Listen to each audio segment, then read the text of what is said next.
wake up, it's the first of the month. Uh, uh, wake up, it's the first of the month. Wake up, wake up, wake up, first of the month. So grab your coats and get on. How everybody doing? It's your boy Boogotti NYC, and like I always tell you, y'all could have went anywhere. Fact of the matter that you came here to chill with me. I appreciate you. Of course, I can't see myself or hear myself yet, so I don't know what's going on. You guys help me out there in YouTube land. Let me know if you guys can hear me. Thank you so much, Batty Lynn, who is on the road right now. So I want you to make sure that you're careful out there and don't get in any hoopla, whatever the case may be. I said hoopla. I hope you have a good trip where you guys are headed, and just make sure that you guys have a fantastic experience, because you know what? One thing about it, it's not even about getting to where you gotta go. It's part of the experience as far as getting there too. Trust me, you guys. One thing about me, anybody tell you, I'm a sucker for a good road trip. I love road trips. I just love them. Just like that. I'd rather take the road instead of taking it in the air. How you guys are doing? This is your boy Boogotti NYC. This is Our Bottom Line, #1 show on YouTube. If you're ready, let's get those prayers in the air. Let's start it off to make sure that's a safe road trip out there for Batty Lynn. Who else we got up in the building? Because we also want to make sure that we pray for happiness, want to pray for love, want to pray for understanding, respect, as well as each other. I want to pray for fairness, and also let's pray for love as well as myself. Who we praying for this morning? Jeffrey Spilker, Miss Swanza. We got Max in the building, Mark Dorfman, Liberty and Justice. I'll also see Miss Swanza again. 420 John Patrick. Good morning, brother. How you doing? And how you doing? Liberty and Justice. Hope the fam is doing 100% great this morning. Who else we got up in the building? We got we got Bustin' Dustin. I see Winter Rising. Can't forget about Chooch. Also got who else we got up in the building that we can't forget about? Can't forget about myself.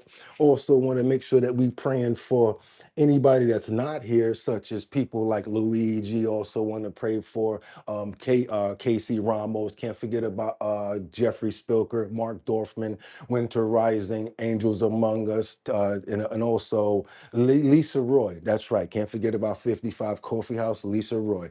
You guys also, you know what I'm about to say right now? Yolanda, want to pray for you as well. Audrey. Can't forget about who else we got up in the building. Last but not least, let's say we get in. We got Mark Dorfman and Jeffrey Spilker in the building. Amen. And you know what that means, guys. Y'all know what that means, right? That means I'm ready to go. They're ready to go. I said it's time to start the show. I hope you're ready, yo, yo, yo, yo, yo, yo. And we wind it up. Wind it up. Wind it up. Because it's 6 o'clock somewhere. Think it's 6 o'clock here. Let's do it. Come on, start the show. We ready to go. Come on. It's time to start the show. Come on, buddy. One more wave. Okay. All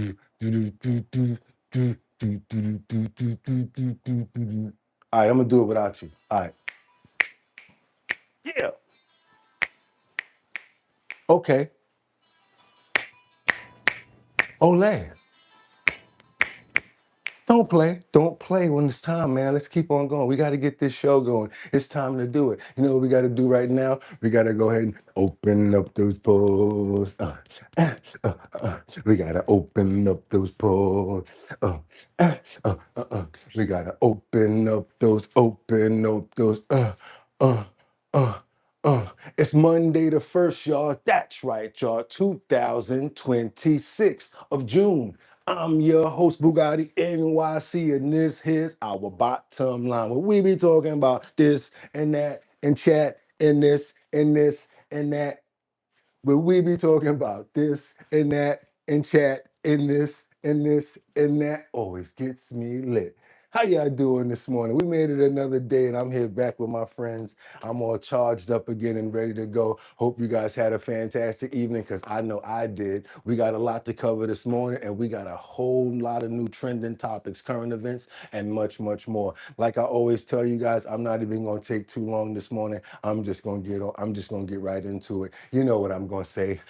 I got 5 on it. I'm gonna stack 5 videos at a time. I'm not even gonna waste your time, because this morning we got to get it out there. It's Monday. Let's go, you guys. Let's go. That's right. Beautiful day outside. I see a little bit of clouds, but it doesn't look like rain clouds. It looks like we're gonna get all the vitamins that we need. Also, you guys, y'all ready to go? Because now it's time to do what we got to do. All I'm gonna ask you guys to do, stay on topic, stay on point. Let me know where you're chiming in from. Also, let me know what time it is where you're at. It's 6 o'clock here, but that does not mean it's 6 o'clock there. Hopefully everybody had a good evening. Y'all rested well. Have to be honest with you, I was kind of snickering and laughing a little bit this morning because I kept walking by the chat feed and I didn't see anyone there. Normally there's always somebody there, but then I said to myself, you know what, it's been a long weekend. They're probably still getting up, and I can imagine you guys are still probably waking up right now as I'm telling you this, but you know what, it's all good. So yeah, I was like, I caught myself snickering at you guys because I knew that you guys were like, oh, you know how it is on that Monday morning when you really don't want to get up, but you got to do what you got to do. So I did. I got to be honest. I did laugh at you guys a little bit.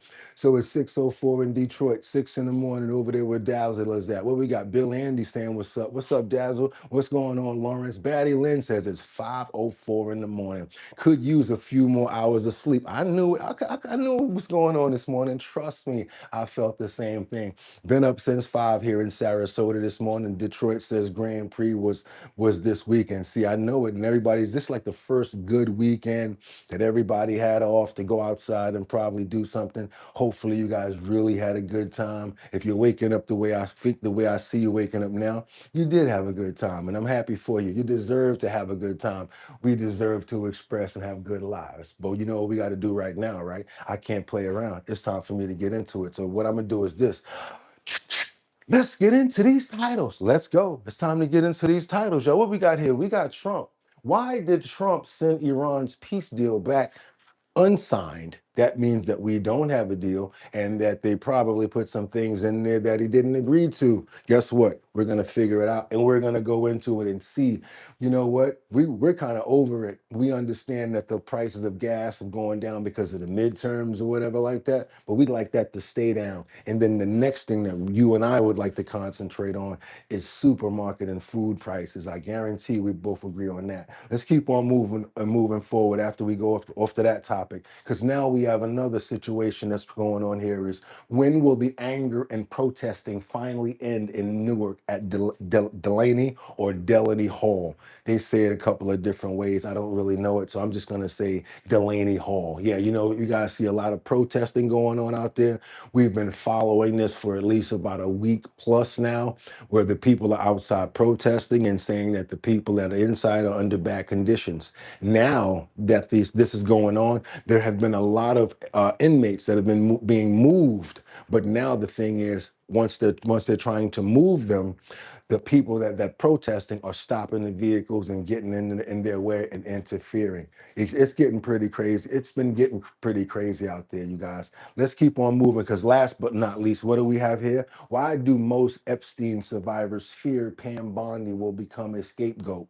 That's a good question. As of course, you know, AG no longer, Pam Bondi, private citizen now. People are feeling, not just regular people, but the survivors are fearing that Pam Bondi will become the scapegoat, and that's who they're going to blame everything on. Do you guys agree with that? I don't know. Let me know in the comments, because you know what I got to do, right? It's time to get the show going. Get your water, your tea, and your 55 coffee house from Lisa Roy. It's time for us to get it in, you guys. I've got some breaking news. We're doing follow-ups, all trending stories, and everything that we broke first. Sad story that we got coming out of Atlanta right now, because there was a really good search party that was put together.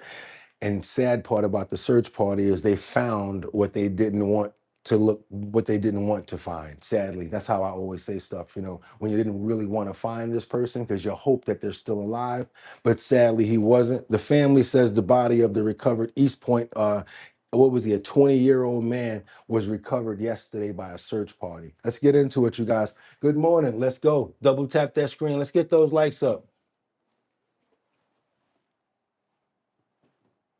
Good evening. I'm Angelique Proctor in for Eric Perry. We're talking about the case of Derek Samuel, which we first brought you 3 weeks ago. Fox 5's Annie Mack was one of the first to report his disappearance. Annie, you were there as crews searched for him today. Angelique, good evening. It took crews a little over 4 hours to locate 20-year-old Derek Samuel. He was found in a wooded area behind the reserve. It was going missing for a long time, but it took a crew only 4 hours to locate his body in a wooded area. Red Line Apartments around 2 o'clock this afternoon. We left this situation up to you, Jonathan. The search for 20-year-old Derek Samuel started with prayer. Saying you are coming to an end. What you have done is coming to an end. Volunteers from the Georgia Emergency Search and Rescue Team came from all over the state with the mission to find him, rain or shine. God put us in the right place at the right time. Angel Alonso leads a nonprofit organization. He says they reached out to East Point Police before determining where to look. They then got their ATVs, boats, canines, and other specialized equipment ready for Sunday's search. When you come out, you can't leave anything open. You can't leave anything untouched. Alonso says they found a body behind the woods at an apartment complex not far from the Camp Creek Marketplace, where East Point Police say surveillance footage last captured Derek on April 29th. One of our canines was out with a couple of our guys, and they immediately spotted what needed to be searched and looked at. And it was an area that had not been confirmed that anyone was in. Derek's family told Fox 5 the body found was in fact him. In a statement, they said, quote, "Although this is not the outcome we all prayed for, unfortunately, it has now become our reality. Thank you to everyone who has prayed on our behalf, and we ask that you continue to keep us covered in your prayers as we navigate this difficult time. It's hard, y'all. We just ask for some privacy to grieve now, please." Alonso says offering families closure is what drives their mission. It's a little bit hard because the outcome, but I'm glad that they got closure and now they can move forward. But this is what we do. This is our job. Again, we were first to report on Derek's disappearance nearly 3 weeks ago. At that point, East Point Police had not issued an alert for Derek. As of tonight, they have not identified whether that body was in fact his or the cause of death. But again, we did get that confirmation from his family. Reporting live in East Point, and now Fox 5 News. So as you heard, they don't have a cause of death yet. They have no idea what's basically going on as far as like what the cause was, why he expired. So yes, of course, like we always do, since it is one of our front running stories, we're going to follow up and let you guys know what's going on with that. Like I said, 5 on it, got to keep on going. Let's go on, keep moving forward. We got to get on over to Washington because the world is basically awaiting Trump's decision on this Iran ceasefire. And what do we know about it? Let's see what he's got to say about this ceasefire, if it's possibly going to happen, you guys. Is still on this weekend as the world awaits President Trump's decision about an agreement with Iran. The deal could extend the ceasefire and open the Strait of Hormuz. CBS correspondent Wendy Gillette reports. Smoke rose from Israeli rocket attacks against Hezbollah fighters in southern Lebanon this weekend. Israel warned residents to leave their homes before the fighting intensified. Iranian officials want the ceasefire agreement with the U.S. to extend to Lebanon and Iran. The 60-day deal would also open the Strait of Hormuz to shipping and push talks about Iran's nuclear program. President Trump met with national security advisors Friday and golfed Saturday at his Virginia club, not yet revealing if he'll accept the agreement. Defense Secretary Pete Hegseth spoke about future control of the Strait of Hormuz after attending an event in Singapore. Also, other countries putting pressure on Iran. Once a deal is Good morning, Lisa. depending on the choice they made, it will be a open strait, a toll-free strait that the entire world can use, which is the way that it should be. Hegseth says the negotiations are progressing. Iran knows very, very clearly what our expectations are, and that's on the negotiating team to deliver. They're coming in our direction. The talks have been productive. I think they know where it needs to go. President Trump spoke to his. Yeah, you definitely did speak to her yesterday, but let's go actually to that interview and see what happened actually in the interview. Well, Mr. President, thank you for welcoming us back here to the White House. Thank you. One of the things that I think everybody wants to talk about with you is Iran. Obviously, I know it's top of mind for you. You have actually said you either want a good deal or no deal at all with Iran. So what does a good deal look like for you? Well, first of all, there's no deal that's good enough because the media will cover it, and we're making a great deal. We're going to make it a great deal. Otherwise, we'll just go back and finish it off militarily. But this would go faster. It's probably You guys heard that, right? If they don't make a deal, he's willing to go back militarily. Again, I don't know how true that could be because I think they actually have to get permission to go back militarily, right? No? better on a humane standpoint. Let me know if I'm wrong. Let me know if I'm right. Also, save a lot of lives, whether it's the other side or not, you save a lot of lives. But we're close to a very good deal, and if we can make it good, otherwise we just start up with the Department of War, as we call it. Oh, no. And it's been- No more of that. Please, no more of that. It was a one-day win, and this is really a win already. We've defeated them. You don't need permission? Essentially defeated them. Okay. I would rather get a deal because we can open the strait immediately upon signing. The one guarantee that I have to have is that there will be no nuclear weapons. They've agreed to that. And it was very interesting. They originally said, we will not develop a nuclear weapon. I said, well, what happens if you buy a nuclear weapon? So now it says we will not develop or in any way purchase a military weapon. Okay, so he's changing the wording around to make sure. Okay, you guys, I get what you're saying. Jonathan says we're not falling for the banana in the tailpipe. We've got Scooter making a good point. I've heard this song in the same time too frequency. Okay, what permissions has he got this far? Question mark. They've been blowing for the whole time. Right about that too. McCall and Betsy, right about that. Lawrence, whoever is still kissing this, okay, bro, just do what you're gonna say for do what you're gonna say for once. Okay, who's been defeated? Who's been defeated? Okay, let's keep on moving forward, you guys, because Liberty and Justice is saying, let's get those likes up because we've got the hottest morning news debate and show around. I like the fact that you guys are talking, though. I'll tell you that much. That's a big difference. So we're getting what we want slowly. They're very tough negotiators. It takes a long time. I'm in no hurry. I'd like to say I'm in a hurry because, gasoline prices are going to come tumbling down. But if you're going to be in a hurry, you're not going to make a good deal. Oh, we needed to hear that though. At least we heard the truth. He said if you're gonna be in a hurry, you're not gonna get a good deal. So I guess he's basically saying if this thing does not happen this way, we're gonna be in for the long haul, or maybe like you guys said, because he doesn't need any permission. Boom, boom, boom. Good things that we're coming up with over here. You know why? Because you're supposed to think 5 moves ahead. You know that, right? So it could be boom, boom, boom. It could be longer, and we just have to prepare ourselves for the next move. Sadly, let's keep on moving forward, you guys. Let's see what else is going on here with this situation about the Hormuz and Iran deal. Opening his terms for a deal with Iran, but says we're close to the finish line. We're making a great deal. We're going to make it a great deal. Otherwise, we'll just go back and finish it off militarily. But this would go faster. It's probably better on a humane standpoint. There's something nice about it also. Save a lot of lives. Whether it's the other side or not, you save a lot of lives. But we're close to a very good deal. Chief Foreign Correspondent. What I keep on noticing is I'm talking about the innocent lives. No matter what side is on, there's a lot of innocent lives that have nothing to do with any of this stuff, and it's crazy. What do we got over here? We got an officer that's been fired now after a violent confrontation. And sadly, yeah, news just keeps on continuing out of North Carolina, you guys. This confrontation is pretty crazy. It's been caught on video. He actually punched a woman in the face. I don't think that that's a good idea, especially when you're, trying to arrest somebody and take them down. You got more than one person there that can help you. If you have to call for backup, you probably should do that.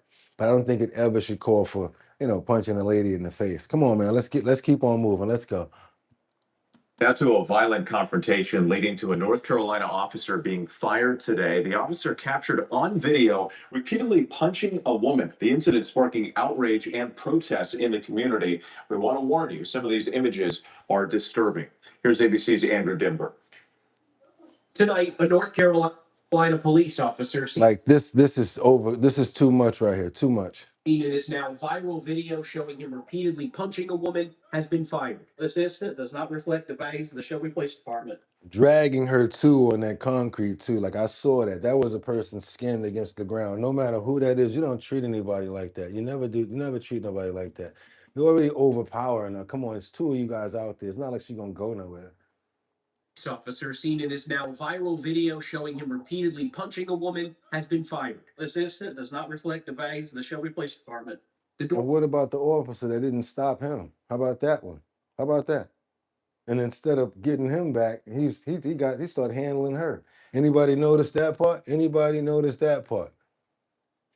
Anybody notice that part? Fired. This incident does not reflect the values of the Shelby Police Department.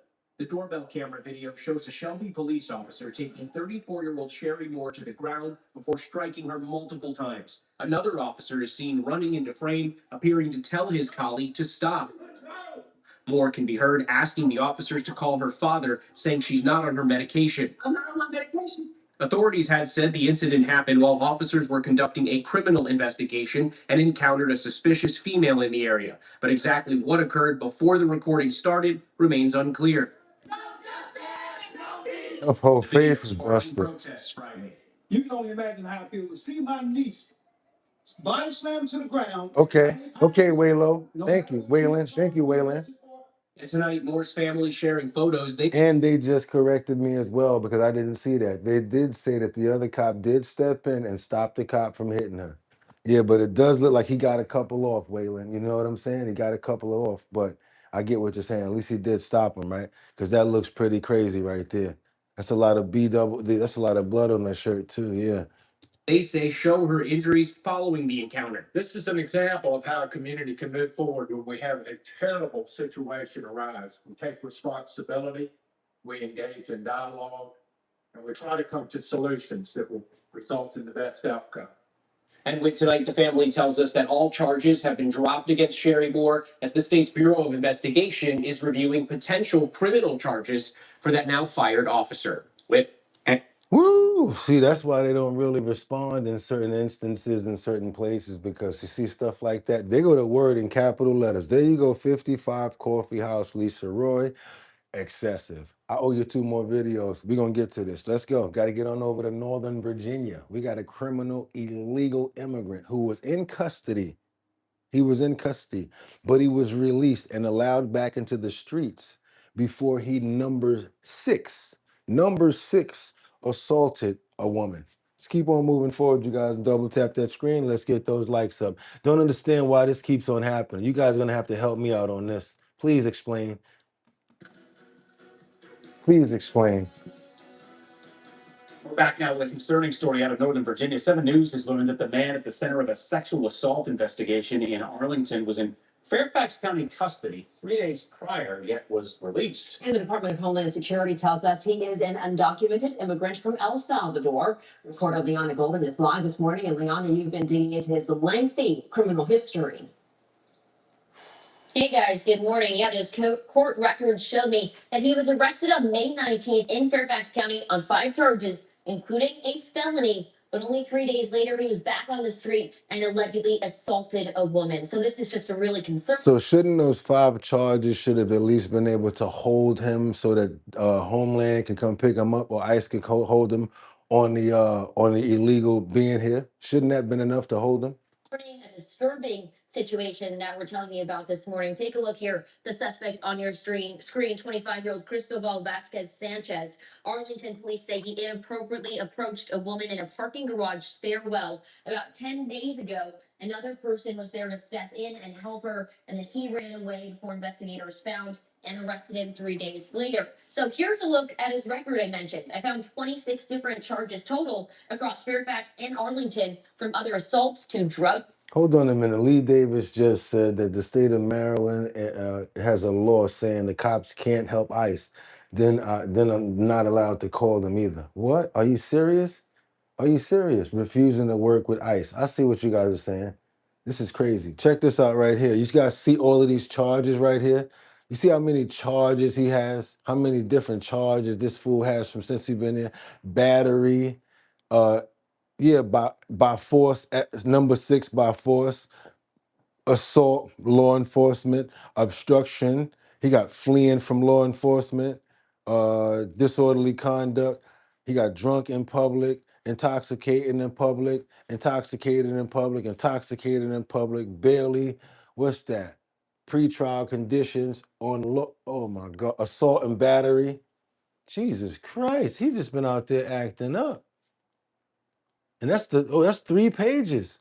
3 days later. So here's a look at his record I mentioned. I found 26 different charges total across Fairfax and Arlington, from other assaults to drug possessions and property damage, just to name a few. The most recent was 3 days before this alleged Arlington assault, where he was arrested for assault on an officer, which is a felony charge, but he was freed from custody, released on recognizance. So 7 News also learned yesterday that he is undocumented, and ICE had issued a detainer that Fairfax County officials did not honor. Here's what DHS told us. Sanctuary politicians released this criminal from jail back into Virginia. Look at Winter Rise and said, well, it sounds like there's not much he hasn't done, working his way up to the Capitol, which is M. Yeah, that Erda, right? Communities. Vasquez Sanchez then went on to rack up charges. I don't know, John. And sexual assault. I don't know, John. Remember that Commonwealth's attorneys Steve Biscano and Sheriff Stacey. Good point. And these are only the ones he got caught doing, says be honest. You're right.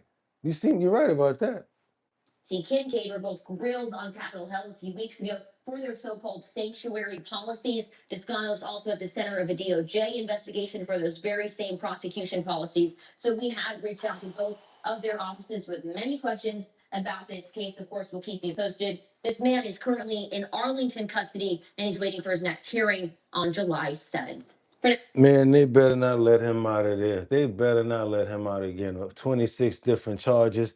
And then we got this other situation over here that I just don't understand. How they keep on getting licenses, how they keep on getting behind the wheel, Oklahoma. Oklahoma, come on, Oklahoma, OKC, yeah. We got details of another illegal immigrant who's accused of a DUI crash. I don't even want to say this one. A little daughter, a little girl don't have her life no more because of this other one right here. This is crazy right here. Come on, Oklahoma. An illegal migrant is facing multiple charges, including 4 counts of second-degree murder, after authorities say he caused a wrong-way DUI crash on an Oklahoma highway that killed 4 young people. So these people are not going to be alive anymore, not able to see their parents anymore. Look at these young ages right here. Check out these ages. We got 20-year-old right here, Kiersey. Haley, 18. Quincy is 19, God bless his soul. And Brad Palmer, age 18 years old. Illegal DUI immigrant. One of those victims was beautiful 20-year-old Kiersey Hickson, a cosmetology student who her family says was deeply rooted in her faith. Kiersey's mom, Regina Hickson, joins me now. Regina, welcome to the show. My heart goes out to you. Before we talk about what happened, tell us about your daughter and who she was. She was just beautiful inside and out. She was kind. She was adventurous. And she had such big dreams. She wanted to finish cosmetology school and move to Dallas. She wanted to travel. And she just enjoyed spending her time with her friends. You know, She left to ride scooters in downtown Oklahoma City, which is what she was on her way to do that night.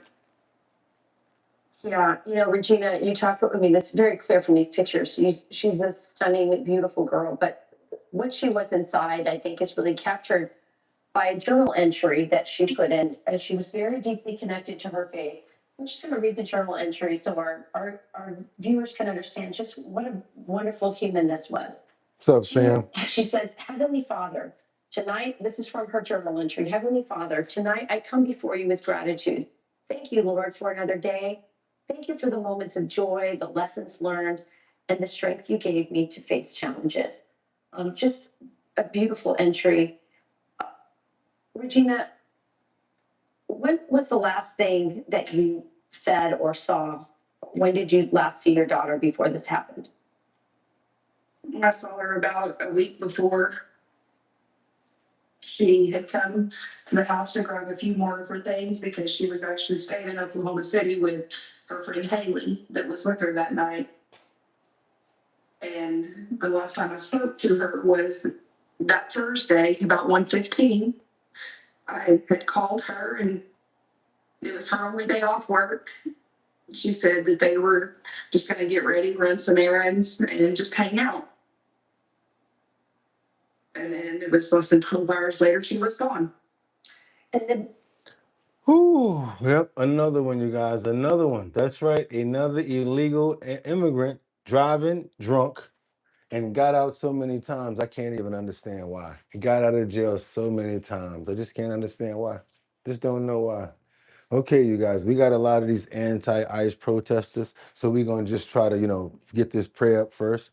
I would like to pray for Haley and all three of the other people that lost their lives in this tragic event.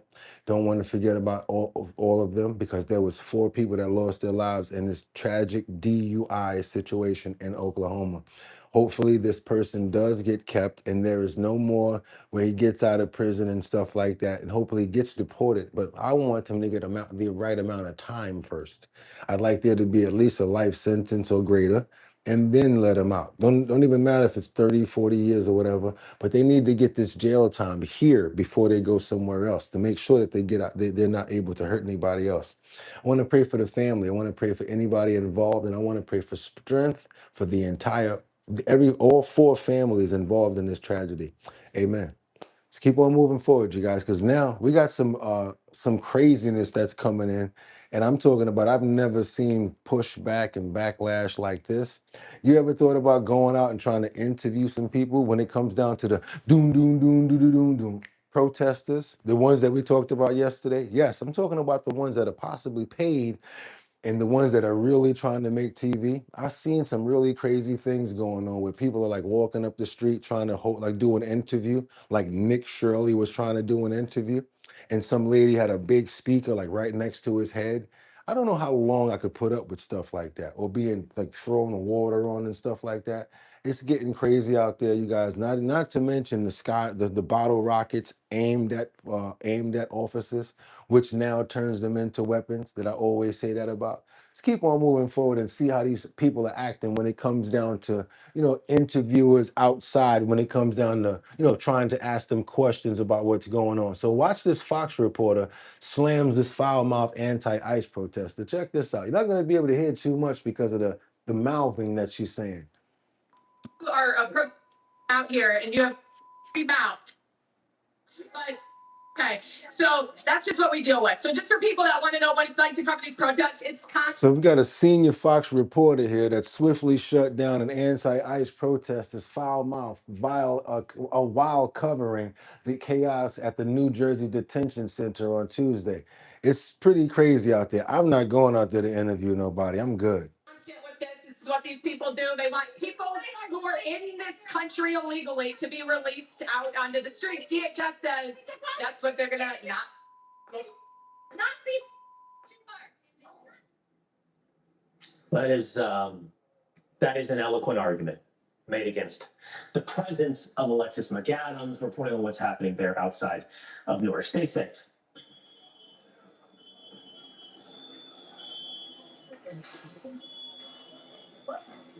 It's real out there in Delaney, y'all. They setting up barricades. You see the protesters are blocking them off.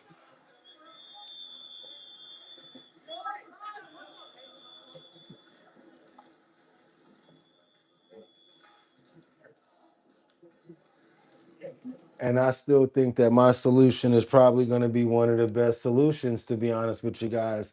Give the people what they want. Get one of the representatives to go in there. Let's see what's going on with the place. If they are getting people out of there so they can bring the numbers down so they can really have a better control and a better way of way of living while they're there, I think that's a good idea. But if that many people are really out there protesting, they probably need to let them see what's going on in there, just to make sure that they're actually, doing something about it. At this point, I think that's better than the possibilities of some of this escalating. I think so too. See, because you guys are thinking other stuff. Look at here. Somebody said water cannons. You know what I'm saying? Look at that. I ain't going over there, Jelena. I ain't thinking about it. What else you guys got over here for me? Because it's time to read your comments. What you got? What you got for me over here? Let's see what we got. It's really bad because the locals want want to protect something like a data center, then we're compared to the kind of people that's not the same thing. Okay, keep on going on. Chaos. What do we got? Predetermined chaos, division, and distraction. This ain't protest. This is a tantrum. Okay, Lord, protect our ICE agents against these psychopaths. Okay, these damn reporters interviewing them only give them a platform to showcase their BS. Okay, that one song. What else you got? Liberty and Justice says civil chat here. All political parties are welcome here. We watch all news, respect all political parties. Boogotti has no political affiliation. Thank you for clearing that up. Shannon, how you doing? Tantrum is the perfect word. What's going on, Shannon? How you doing, Valerie? Okay, I see you, Santa. Who's that? Okay, Santa Luke, Oak. Santa Luca. Okay, let's keep on going. What's up, Audrey? Because we got to get on over to New York, and we got to mix it up this morning because it's a if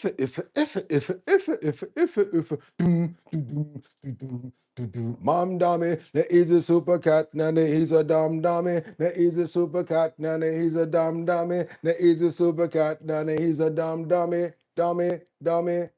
Mom dummy, that is a supercut, nana, he's a dumb dummy. Real talk, real stupid dumb dummy on this one. You guys, I kind of can see the play on this. He's trying to really play us on this situation here. You came in saying you're going to do this, and now you're doing that. Now, this is really getting scary. So I guess if you own something and you live in New York, you better be careful because if you work your butt off, let's say you get a two-family home and you need to make some money to make mortgage, and the next thing you do is you rent one of those apartments out, and one of those people starts to go back at you, and they're looking at you as a bad landlord. And under new policy that Mom Dommy's putting out, he's saying that he can take your property and give it to the tenant. Okay, you guys, what do you guys think about that? I know we got a lot of people out here that are like, yeah, that's a good idea. Let's give it to the tenants. I know what you guys are thinking. Then we got other people like myself, businessman, got to be honest with you, who thinks that if somebody earns something and busts their butt about it, they deserve to get the spoils of it. And other people that look down, look at them in different ways.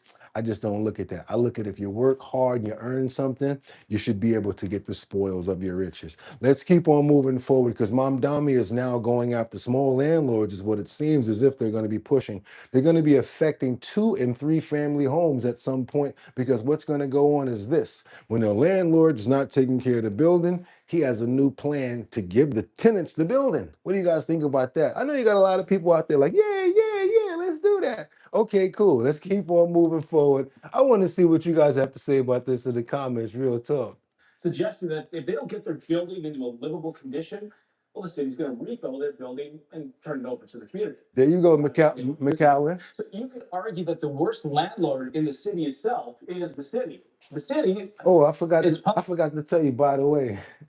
Meanwhile, the worst landlords in the city is the city. The projects, all the HPD run buildings. Yeah. So how about you take care of your own backyard before you start talking about everybody else? You ever hear the saying, people in glass houses don't throw stones? Come on, Mom Dami. I forgot that part right there. Yeah, your own, you got over 6 foot. I forgot the number of the complaints going on in New York. But you're going after landlords when you ain't even got your stuff together. Let's go. Argue that the worst landlord in the city itself is the city. The city, its public housing is backlogged right now with more than 600,000 requests for maintenance. Let that sink in.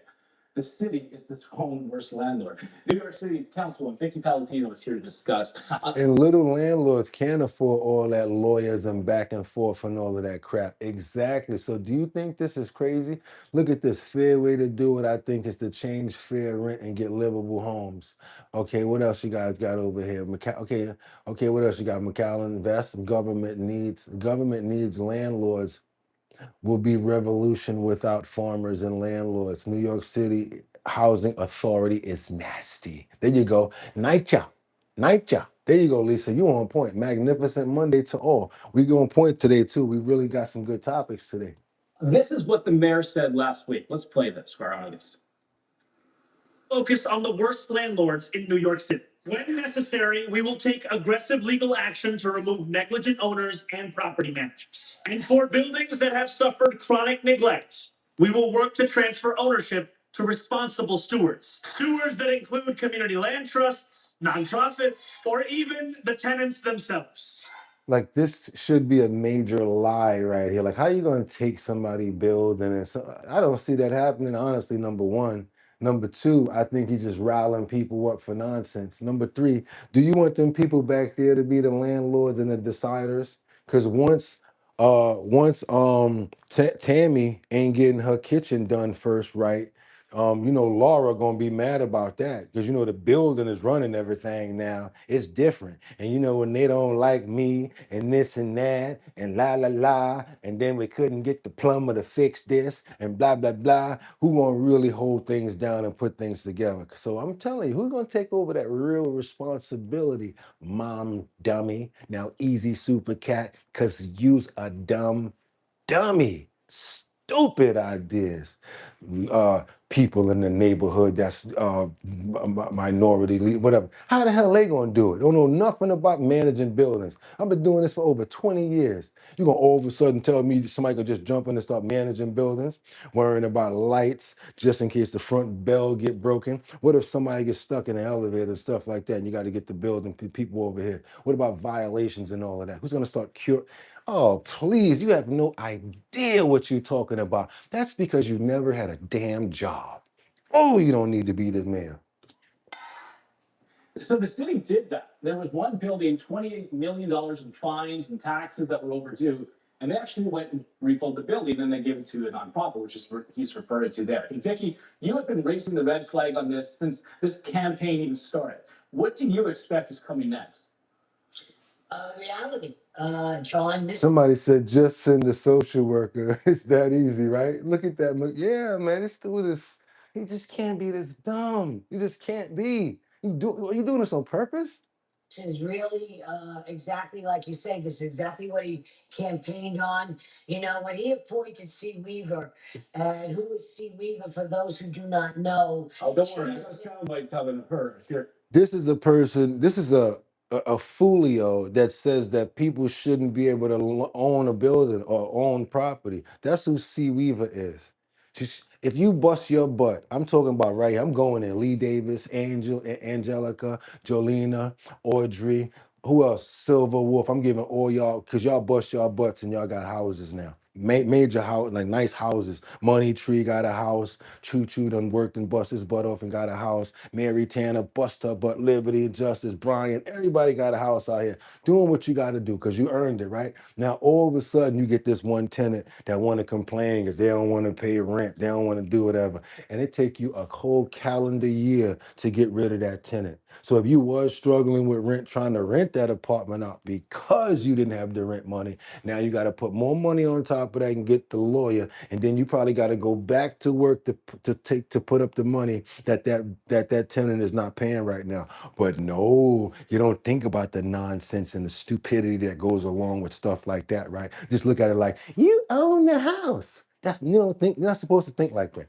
See, that's what I'm saying. That's why it's hard to really own stuff and have people that with broke minds don't understand how things operate. Let's keep on going. Oh, very good. I can't wait to see that. But anyway, stay on point. What they plan to do here is weaponize the building department.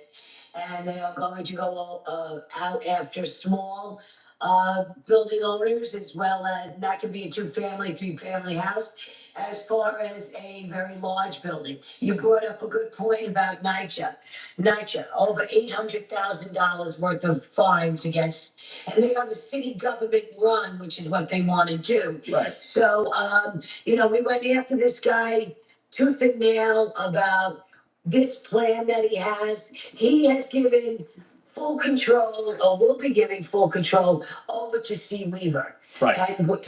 She, by the way, for those who don't know, her parents own a $1.8 million property in Tennessee. But here's the other thing. Yeah. She has come out firmly against white people. Yeah. And it's a targeted attack on white people. And her tweets reflected that. And this is what's going on. We're going to see. Go ahead, John. Take it away. I was just gonna say, I don't care what race it is. I don't like things like that. 55 Coffee House. Lisa Roy says she had a property in Texas, and then during COVID, they was told us for 2 years that the tenants didn't have to pay. You have no choice but to let that go. How are you going to be able to retain that, Lisa? It makes no sense. And guess what? If you did sell it, you got pennies on the dollar because whoever you sold it to had to pick up that same responsibility, and they knew the situation that you was in. Terrible situations here when people that don't have property try to come in and step in off of your hard-earned work. It's crazy right there, crazy. now, for our audience, we're talking to Steve Weaver. I'm gonna play the soundbite that you're referring to. He says that property ownership is racist. Watch. Correct. For centuries, we've really treated property as an individualized good and not a collective good. And we are going to transitioning to treating it as a collective good. And it will mean that families, especially white families, but some POC families who are homeowners as well, are going to have a different relationship to property than the one that we currently have. So it's just she's in charge of the tenant committee or whatever it is, but she's overseeing all of this. Talking about property is going to be a collective good instead of a single. Like you can't have property yourself. What type of nonsense is this, you guys? Woo! Come on, you guys. Let's go ahead and double tap that screen and get those likes up. Please stop falling for the division agenda. Let's unite on the things that we agree on. Humanity is one race. Guess what, Shannon? That's why we talk about things like this, because now we're agreeing on things that we do not agree on. You see that right there? We're agreeing together collectively on the things that we do not agree on, because everybody here don't like what we just saw. Let's keep on moving forward. We got to get on over to Thailand. I guess they thought that they was going to treat the people the same way that they do over here. You know what they do in Thailand when you overstay your visa and when you get caught and when you get arrested? They don't treat you like the United States does. They kick down your door and they come get you for real, especially if you over in Thailand trying to do slick stuff like AI romancing scams. Yeah, we got the police over here and doing investigations on these guys they've been doing AI romancing scams, targeting Thai women. They don't play that in Thai. Oh, you don't do that in Thai. We're gonna lock you up. And Lord knows what's gonna happen with those laws over there. So right now, what you're seeing in front of you is like I said, six are arrested in AI romance scam targeting Thai women. But you're about to see the nice door kicking. Kick in the door, waving the 4-4. Yeah, here we go. Now we got 6 Nigerians who've been arrested over an AI romance scam targeting elderly women in Thailand. See what I'm saying? How different they respond? Hey, you animal.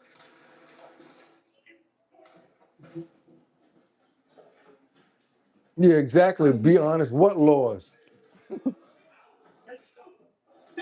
Come. Out here. Don't. Stay. All of them. Here, you'll. Great. Okay, we want phones. We want computers. Give me, I want the code to your phone right now. What do you mean? Look here. We want the code to the phone right now. We want they want everything. Give us everything. Oh, you're gonna have a problem. Because you know what they're gonna do in Thai to you, right? Oh, they could do some things in Thailand that you have no idea, that you don't even want to deal with out there. Oh, please. Something. There's And you targeting Thai women? another. Half of the phone. Oh, because no, that's what they do. They all get one room and they operate, and they're one place and they operate from one place like a hub doing this. Oh, using a foreign. Facebook. So they've been using Facebook to Account. target older women. So now give me your Facebook A account. foreign. I want it right now. Open your Facebook right now. I want the password Facebook. too. Yeah, open it now. Account. And now it says officers seized mobile phones containing intimate messages, scripts, instructions, and AI images generators alongside 3 laptops. So they was generating images, acting like that they was these people, acting like they were really talking to them in these video calls when they really weren't. And they were targeting Thai women. Okay, you guys, and they got them. Rodas. So yeah, they move a little different over there in Thai. I guarantee you, you might not be hearing about them dudes anymore. You might not be hearing about them no more at all. Bamboo sticks get a lot of answers. Let me see. There you go. Let's keep on moving forward. Oh boy, oh boy. Let's get on over to New Jersey where this doom doom doom doom doom doom doom. Doom doom doom doom doom doom doom doom doom doom. Ice, ice, baby. Get them. That's right, you guys. We got to get on over. We've been talking about it. What's going on over at Delaney? What's going on actually out there at Delaney? Because we got a lot of chaos that's still happening. I got this like maybe a few hours ago. So yeah, we still got situations over out there where we got anti-ice chaos erupting, and the governor's basically speaking about the police and the extremist groups, and they're talking about now trying to replace the ICE agents with police. And I guess she's making the announcement so people know, hopefully they get a chance to understand that this is not any longer ICE agents, but I don't know if that's going to change anything. Let's keep on moving forward and see what's going on what happened on Saturday as they were trying to contain this thing. All tensions boiling over outside the New Jersey Detention Center as Democratic Governor Mikey Sherrill backs their cause and refuses to point blame. Watch. Good morning, everybody. Established a peaceful, protected protest zone in the area outside Delaney Hall. We know that people from outside the state have been interfering in the protests and escalating them. So now what you guys have been saying to me for so long is now making sense. What's that word that you guys said? I want to say it first. Peaceful protesters or paid protesters. Did you hear what she just said? Thank you. Good morning, Jelena. Did you just hear what she said? She said, we know that there's people that came from out of state that came here and they're agitators. What does that sound like to you guys that's been talking to me? Y'all put me on. I forgot. I didn't really, I wasn't paying attention to that category up until maybe 2 weeks ago.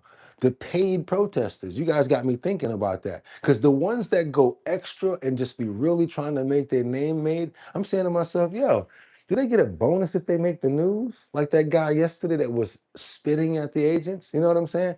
Because now you hear what she just said. We know that these are people coming from other parts of the city or other parts of the nation.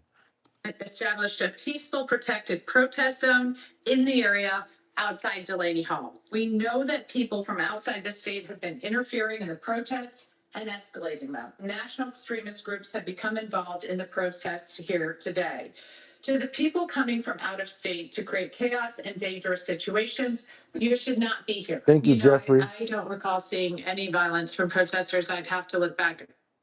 Our next guest served as a director of removals for ICE in New York State. Tom Feely joins us now. Tom, Governor Sherrill there is literally admitting the loud part out loud in saying that these outside groups are now coming, but they're coming because they're being paid in many cases to support the simply no deportations of any kind, not even for criminal illegal aliens. They finally saying it. They finally putting it out there, you guys, and y'all got to give it to y'all. Y'all was right. Do you think that this is all on her? Let's get those likes up. Let's get those likes up.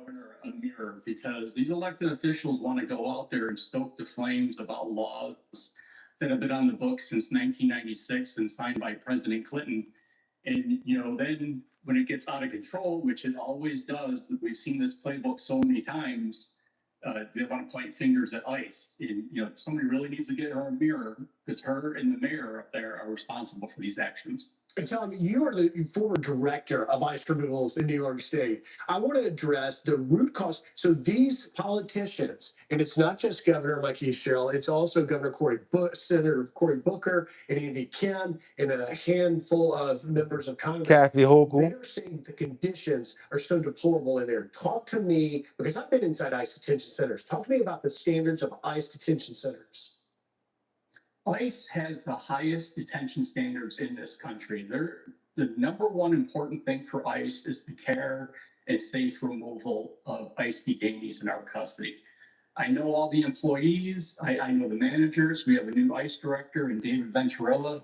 I'm just thinking about this right now. I don't think I like the horses being out there because they got these little masks on a horse's face for smoke or whatever.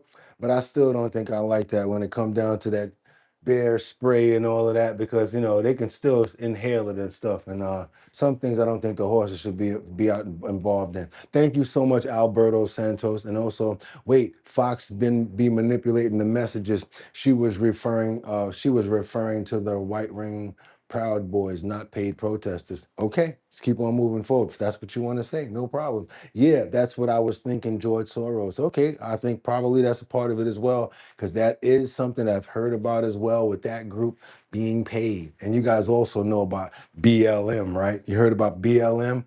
Who's running that and where's the dough going to? Exactly. Let's keep on moving forward, because now we got to get on over to New York, where if you can make it there, you'll make it bump, bump. Anywhere, it's up to you. New York, New York. Let's get on over to Brooklyn, you guys. And I'm sorry to let you know that there's been a woman that's been found, yes, no longer alive. Also, why I stay the hell out of Brooklyn.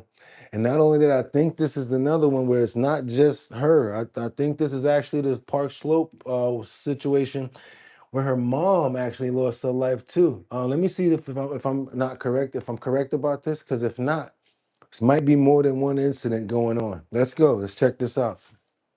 Also breaking here tonight, a woman stabbed to death at a park in Brooklyn, or I should say Park Slope in Brooklyn. Police were called to the apartment complex on 2nd Street near 5th Avenue just before 8 p.m. Police say she was found inside with multiple stab wounds. She was pronounced dead there at the scene.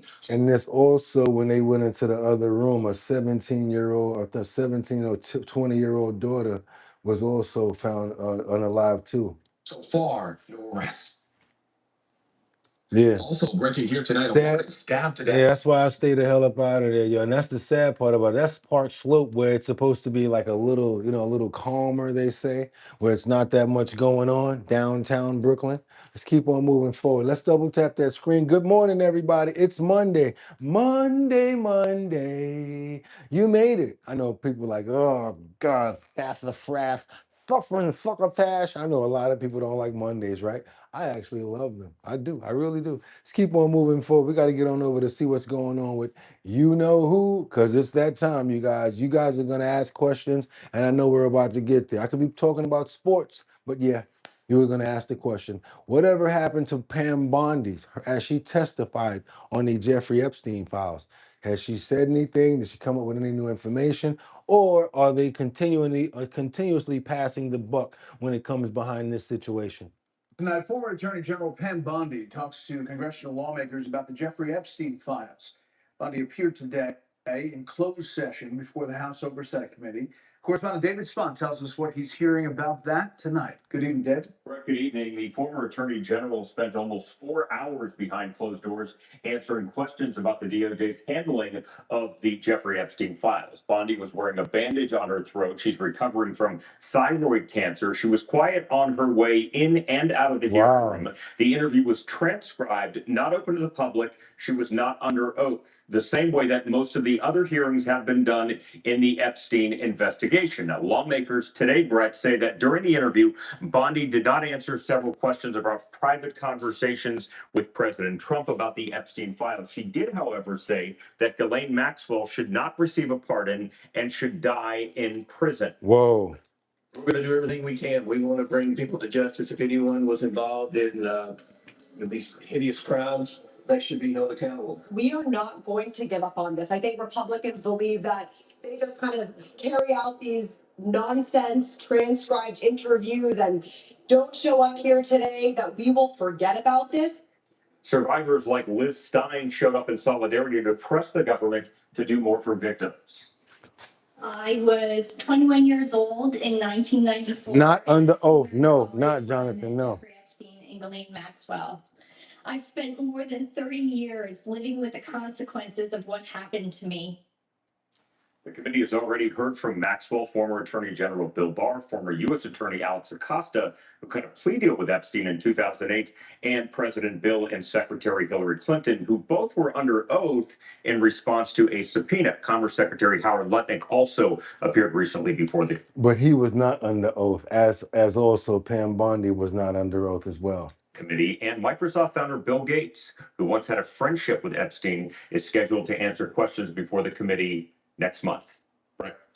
Let's see what some of these survivors actually have to say, because I think we actually have a little bit more on this, you guys. And yes, let's double tap that screen. Let's get those likes up, you guys. It's your boy BOOGOTTINYC. If you have not subscribed yet, what are you waiting for? That's right, we're on our way to 73,000 subscribers, you guys. And that's right, also, give me all the money in your pockets. Nah, the truth is, all I really want you to do is double tap that screen. Gets those likes up to get more people over here. If you get lucky to get up to 300, might be able to get some merch. Maybe you'll be able to get six keychains, maybe 6 decals. I don't know, but the numbers look pretty crazy, so I didn't even want to even offer it to you guys. I don't know, because if we get those numbers up, maybe we can give out some keychains and some decals. But we can see, let's see. Let me know what the numbers are looking at right now, because I see somebody saying, let's get to 100. 100? Damn, we're doing that bad over here. I can feel it. You got Hunter out there smoking the numbers right now, y'all. Come on, I know you guys can do it better than that. Let's hit that, double tap that screen. Let me show you how you do it.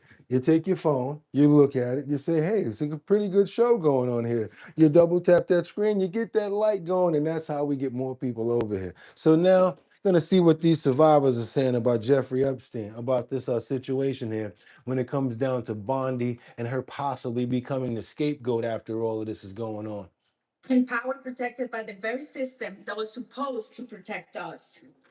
We are demanding real prosecution, no seal deals, immunity, or exceptions regardless of wealth, title, or connections. If these men had not targeted us,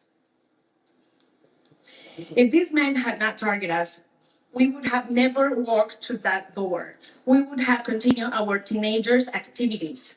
Our future would have been different. We deserve justice. We deserve closure for ourselves and for every family that has carried this weight alongside us. The United States is losing respect globally, and those responsible are still protected by the system.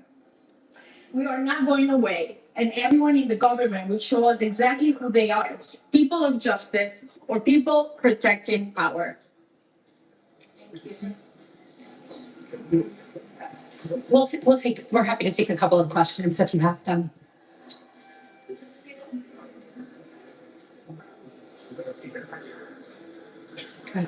Were you satisfied with you had Comer saying that they now conducted 13 interviews related to the Epstein investigation? Were you satisfied with that response, and what do you need since you're still in the last 6 months you have seen progress?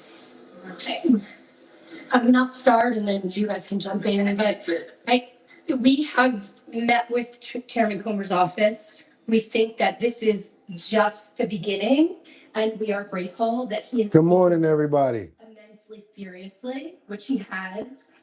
But we No, know AJ. that this is one step in a marathon, and the government needs to get to business because there's a lot of information that needs to be uncovered. There's a lot of leads that need to be followed, and there are a lot of people that need to be brought to accountability.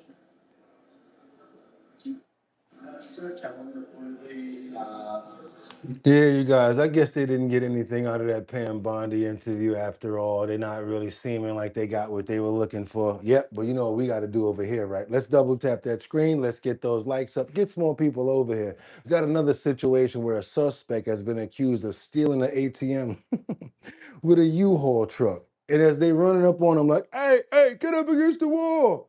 He throws it in there, slams that back door down, and he hauls A up out of there. I guess how some 24-year-old just really try to act out their Grand Theft Auto games in real life simulations. Yeah, you guys, they caught him and they got him. Check this out. We got a suspect. That's right. Steals an ATM with a U-Haul. I don't know how he got the U-Haul, what it was, but yep, let's get on over here and see what's going on over here. Check this out. We first showed you this video last night at 5. You can see a man driving a U-Haul truck into a Towson convenience store and stealing an ATM from inside. Well, today that suspect made his first court appearance. Our Ashley Paul is live tonight outside District Court. Ashley, we're learning that wasn't his first offense this week. Wasn't his first offense this week. I'm starting to notice that these guys be going on like sprees until they get caught. Yeah, Nikki. Well, tonight police are identifying that man as 24-year-old Robert Hodges. A judge ordered that he be held without bail after he not only allegedly stole from a convenience store on Loch Raven Avenue, but also allegedly went to 4 other locations this week. Shocking surveillance video shows a man struggling to load an ATM onto a U-Haul truck Wednesday morning. When police pull up, he takes off and drives down the road. Since he's already caught, I pray that he learns his lesson because I guarantee he won't be driving U-Hauls Police are identifying that man as 24-year-old Robert Hodges. Shopper Mark D frequents the quick stop on Loch Raven Road in Towson, and he's just glad the owners weren't there when Hodges allegedly, quote, backed the U-Haul box truck multiple times into the front window, end quote, according to charging documents. He also allegedly stole $7,500 from the store. I'm kind of horrified because, in a sense, these things happen all the time, but at the same time, what if this would have happened in the daytime? What if they were hurt? According to charging documents, in his getaway, Baltimore, huh?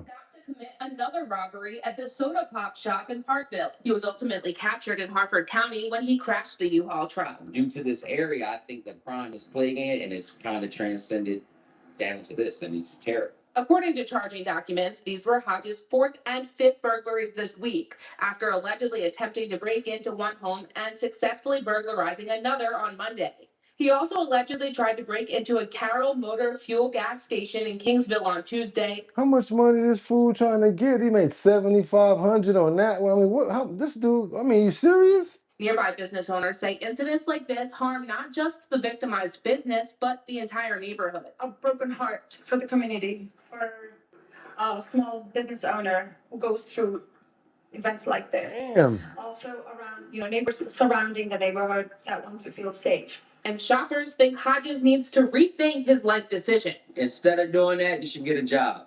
Focus on that. So I hope the time that you're spending does you justice. And I hope it does the store justice. I don't think that's gonna work out, my brother. I'm gonna be honest with you. He's got a taste of the wildlife already. I think he's too far gone. I think he's too far gone.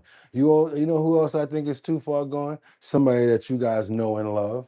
Somebody that you guys know and love. Sometimes she reports very calmly, and sometimes she does things to try to get you guys riled up. You know who I'm talking about, right? She hasn't been on our show for a little while. None other than who? AOC. That's right. They weren't really listening to her as much because, I think they actually were ignoring her during this situation where she was having a speech. She had a hijab on. Is that what they call it? A hijab? Let's check. Is that what they call it? Just to make sure. Check this out, you guys. Back the crazy world of celebrities. Rita, who have you got for us? Let's start with Alexandria Ocasio-Cortez. She's got a new look. Let's have a look.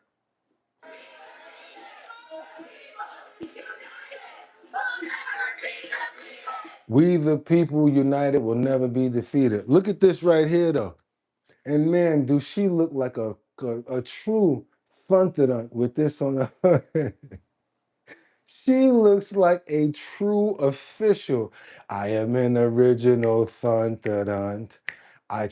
She looks like a true thunderant. And look at how everybody is ignoring her. Like, how dare you put that on? Like, come on.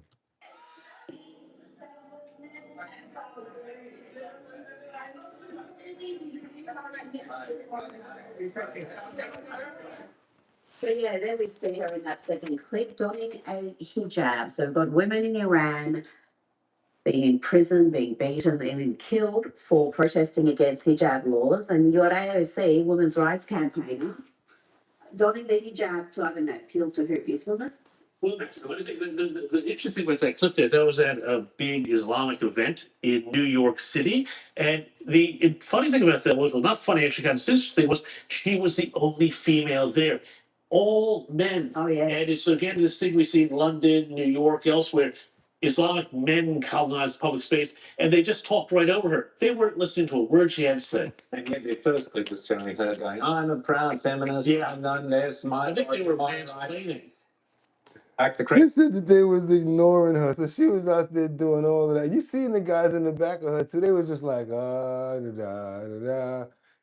What are you trying to do out here, you guys? Who's the dude in the crowd with the Zeus suit? What else you guys got? Who's that dude? Who's that dude in the crowd with the Zeus suit? Keep on. I don't know who that was. Wait a minute, I like this guy on Sky News. She's always hilarious. That was funny.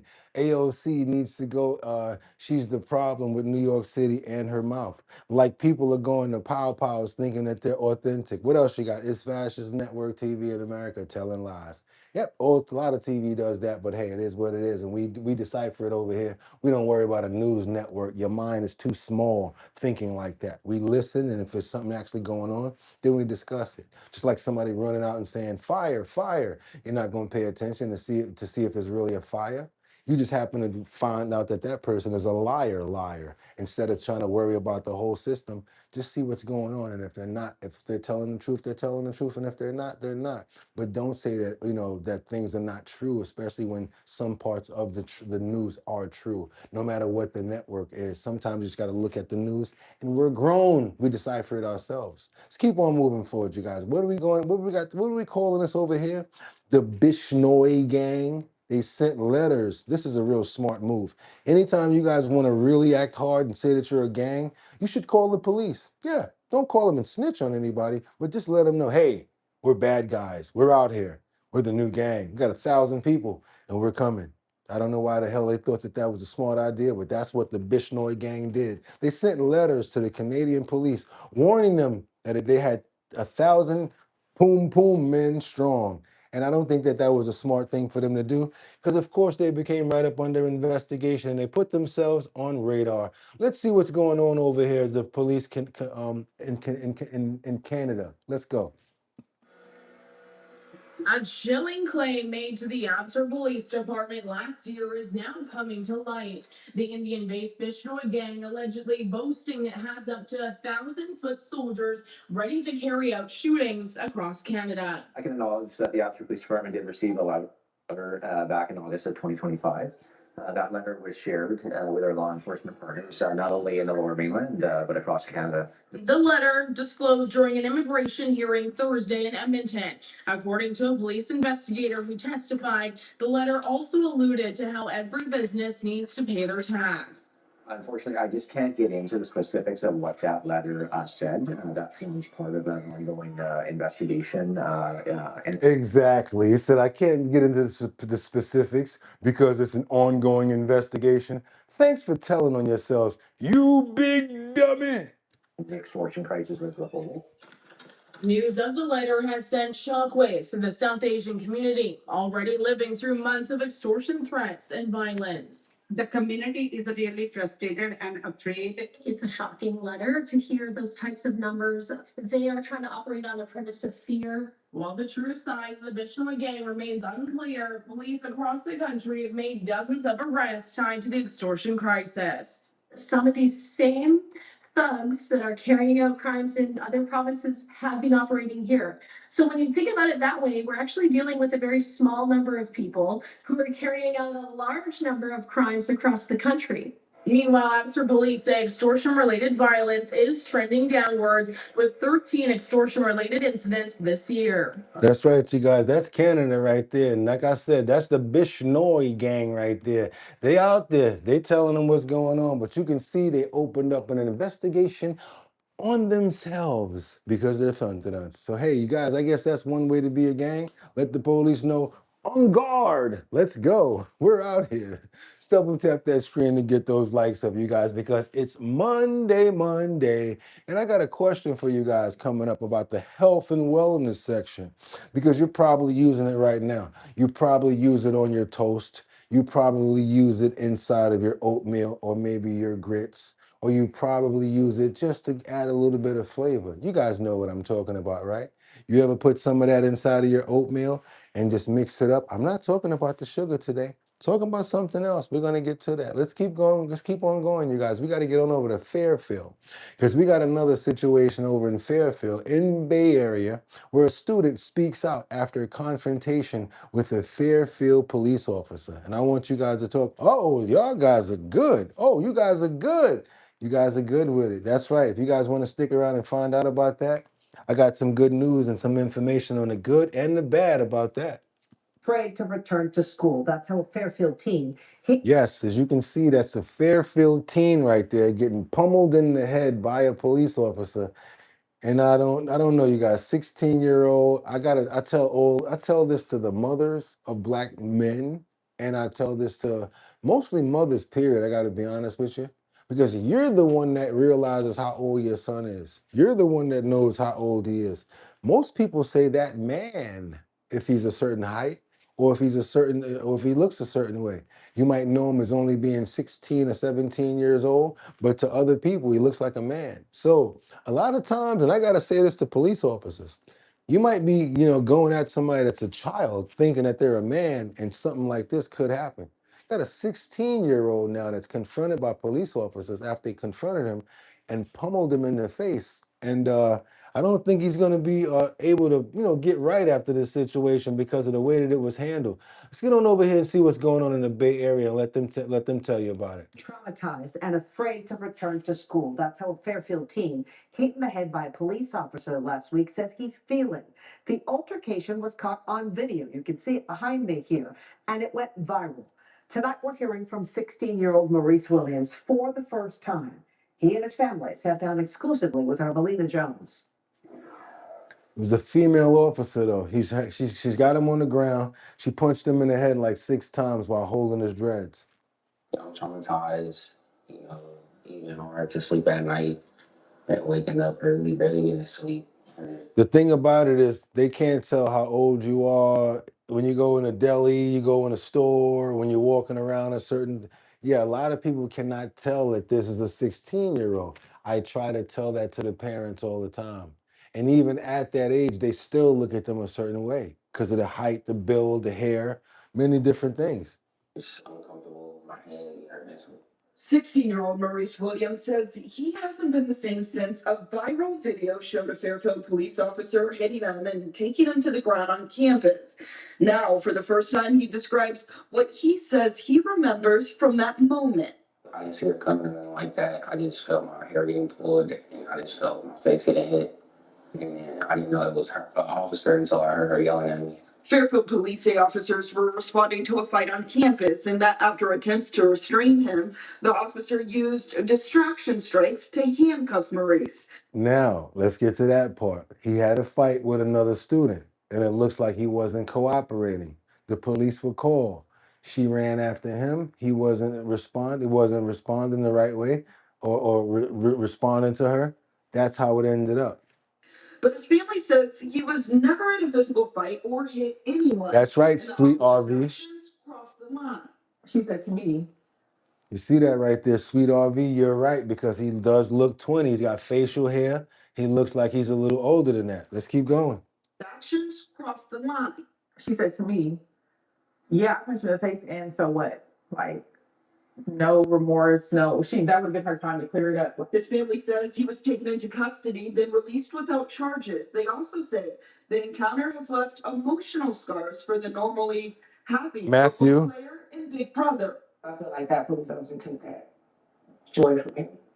He's not the sick. He's not. But I'm gonna make sure that he everything in my power, make sure he gets that joy back. The Williams family is also pointing to a separate video showing the same officer pulling an 18-year-old woman from a car by her hair during a traffic stop last year. They're calling for policy changes, accountability, and the officer's badge. Made me feel like what happened with Maurice, it would have been worse. You could. Audrey says release her from the police department. I guess you guys saw that other thing that she just did too. Did you guys just see that she just grabbed that other lady out of the car by the hair? Did you see that? What you say now? Release charges and plus, bro. Did you see that right there where she was trying to pull that lady out the car by her hair? Watch this. So he gets that joy back. The Williams family is also pointing to a separate video showing the same officer pulling an 18-year-old woman from a car by her hair during a traffic stop last year. They're calling for policy changes, accountability, and the officer's badge. Made me feel like what happened with Maurice, it would have been worse. It could have been, Could have got shot.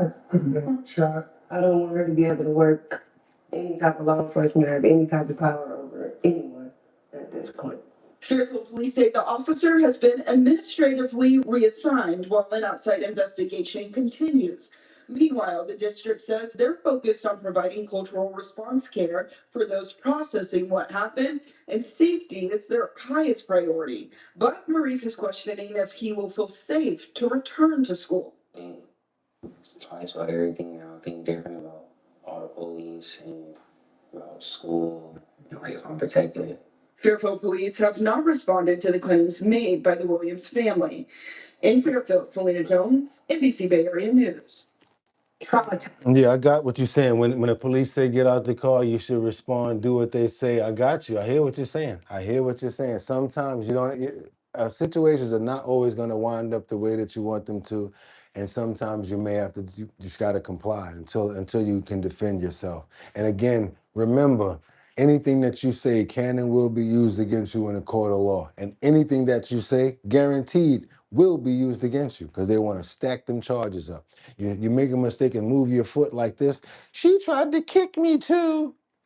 We ain't stupid. We not dumb around here. We know those tactics. Let's get on over here to another situation where I want to thank God. Oh, Lord have mercy. I'm talking about, this is why you don't mess with certain things and certain animals. Let's go there, you guys. One animal that you don't mess with no matter what, and I'm going to tell you right now, you don't mess around with no snake, man. Man, I mess with no snake. I don't mess with snakes. You guys saw yesterday, we showed you a pit bull that got bit in the face by a snake. What's even worse than that, I have to show you because I want you guys to pay attention, because they get into places, and if you have children, they don't know any better. They might try to pet the snake or play with it. So you don't want to ever, of course, put your child in a situation where they could be bitten by a snake. I mean, come on. We got a toddler here that's been airlifted to a hospital after getting bitten by a rattlesnake. That's right, in Colorado, you guys. Be careful out in Colorado. It's warm outside now. They're starting to come out. All of these snakes, all of these different varmint are coming out. So be careful out there. A young girl is recovering after a rattlesnake bite. She's here visiting Colorado and now in the hospital. Her family in town for a wedding near Bennett. Her reporter in Aurora, Tori Mason, is live at Children's Hospital now for us. Tori, that is where she's been receiving care. Colorado. Angels. Yes, and 1 minute you're preparing for a blissful wedding week, and the next you're in the hospital in a state you don't live in. When I was talking to the mom this morning, she told me this was the first time she'd actually been outside of that hospital since Monday, and they still don't know when they're going home. Quinn is a very active little 2-year-old. 2-year-old Quinn was thrilled to be a flower girl at her aunt's wedding. Her family drove in from Kansas to attend. You see that They were picture? looking at horses Monday when the toddler encountered. You seen that picture? I hear a little cry, and I look down, and I see the snake, and I quickly lift her up. Her mom, Colleen, found 2 bites on her thigh. She performed CPR as Quinn was losing consciousness. Help landed minutes later. I think the hardest part was seeing your like a super healthy daughter be unconscious and carried away into a helicopter, not knowing if you're gonna see her at the end of that drive. Doctors at Children's Hospital Colorado worked to get her stabilized. They administered more than 30 vials of antivenom. Jesus Christ. Almost allergic response, it appears. 30 bottles of antivenom because her body was not responding to the antivenom. Dr. Dana Massengale is a toxicologist at Children's Hospital, Colorado. Her case will be something that a lot of us are talking about for a long time as we try to figure out why she got so sick. Quinn has since started physical therapy. They're planning to use her case to help shape treatment protocols for pediatric snake bites. There's a lot of tissue damage from the bite since it was so intense. Her recovery will be long. The family's raising money to help cover expenses while they remain in Colorado. I'm just so grateful. Her mother says they're lucky this happened where it did. Just be extra cautious, especially during peak snake season. And if anything does happen, this is the hospital to be at. So this is actually going to help other children in the future. Mom says the staff here has been amazing. They're actually working with Quinn to make a little book that details, just the treatment she's going through and her time with the bite, just so she's not so scared moving forward. Now, as far as the wedding party has been very supportive for this little girl. They've been in and out of the hospital supporting her all week. The wedding is still happening, but of course, we'll have Quinn in mind. For Live in Aurora, I'm Tori Mason, covering Colorado First. Quinn is just incredible. We're wishing all the best for her. That's a beautiful little girl right there. She was just out there minding her business, walking. You see how the devil work right there, right? Devil, snakes. Be careful out there, especially look down for your children when you're walking with them.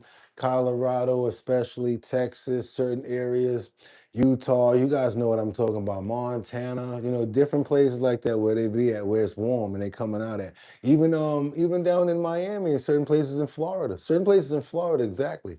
You guys want to pray for Quinn. Want to pray for the family. I want to pray for a speedy recovery for that adorable little girl, that she gets over this, that she has a phenomenal and a fruitful life, that she goes on to do anything that she plans to do with her life, and that her family is able to get through this with her with good support. Amen. Hope that she can make it, you guys. I think she's going to be fine now. That's really good. South Carolina, too. Oh, man, I seen a big one down there. Woo! Man, where you got them at, Jordan? Where you at? We got rattlesnakes here, too. Where you at, Jordan?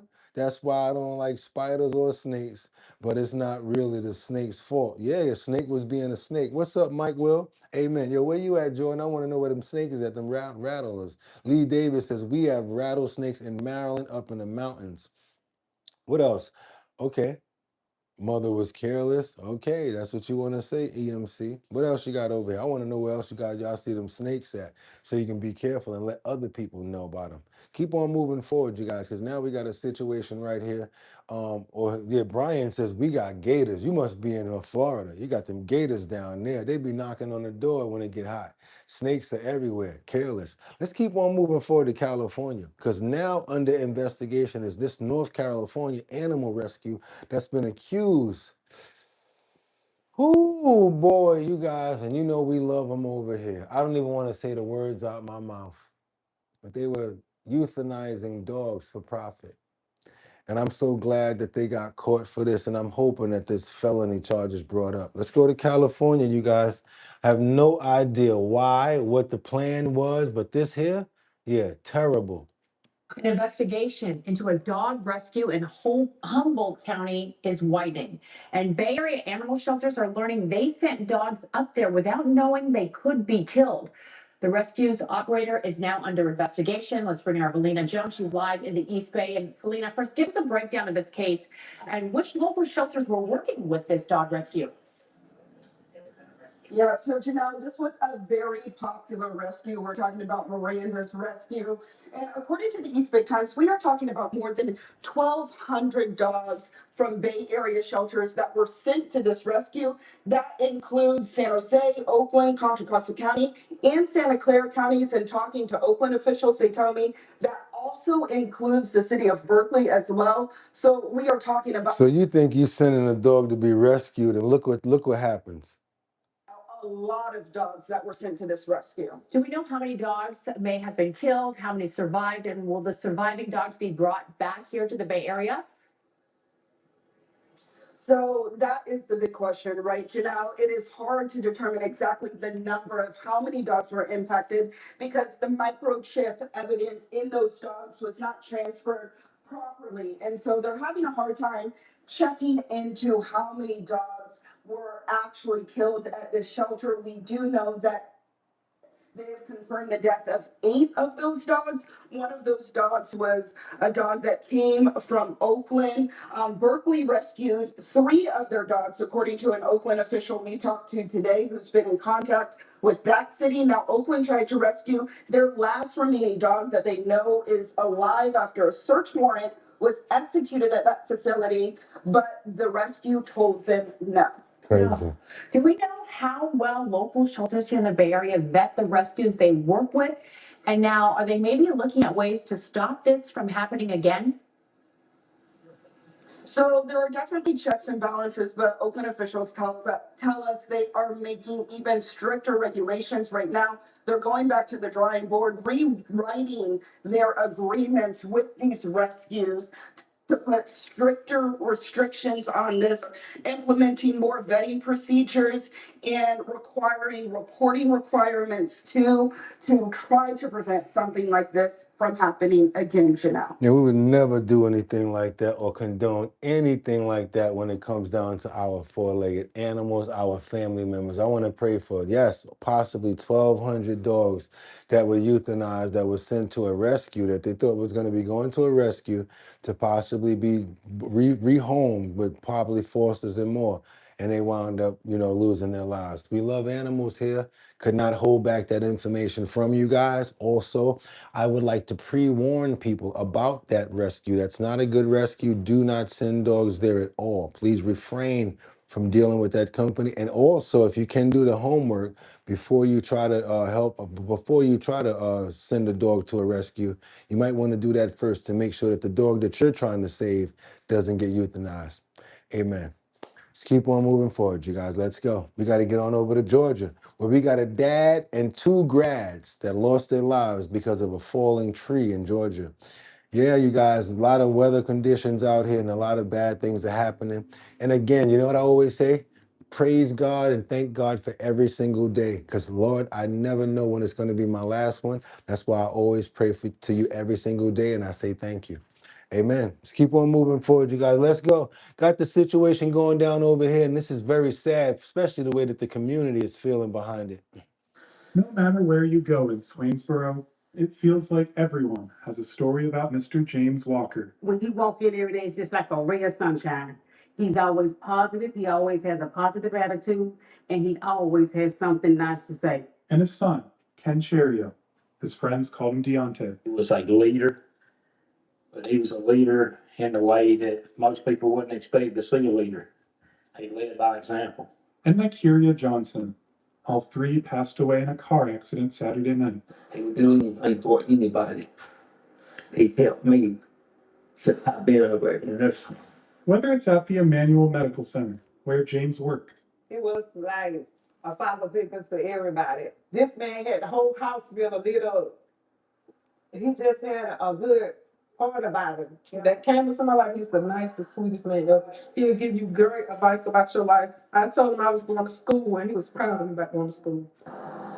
Or at Jesus Saves Church, where James and Deontay were front row every Sunday. There's many people here in this church who confess to me that they are here because of how he engaged them out in the community, how he invited them to come. So many people in this community's lives touched. You never know the last time you're going to hug somebody. Thursday night I was at graduation, seen Mr. James, and I seen Chero come off the field, and as soon as they see me, he hollers, "Pastor," the way he always had. And we got a picture and a hug. Deontay and Nigeria were celebrating Thursday night, both graduating from Swainsboro High School. This morning, their classmates held a vigil, mourning their loss. You meet people like that and they don't come but once in a lifetime. But I've never had anybody up here like Mr. James. Their loss is felt deeply, no matter where you look in this town. 3 lights gone far too soon.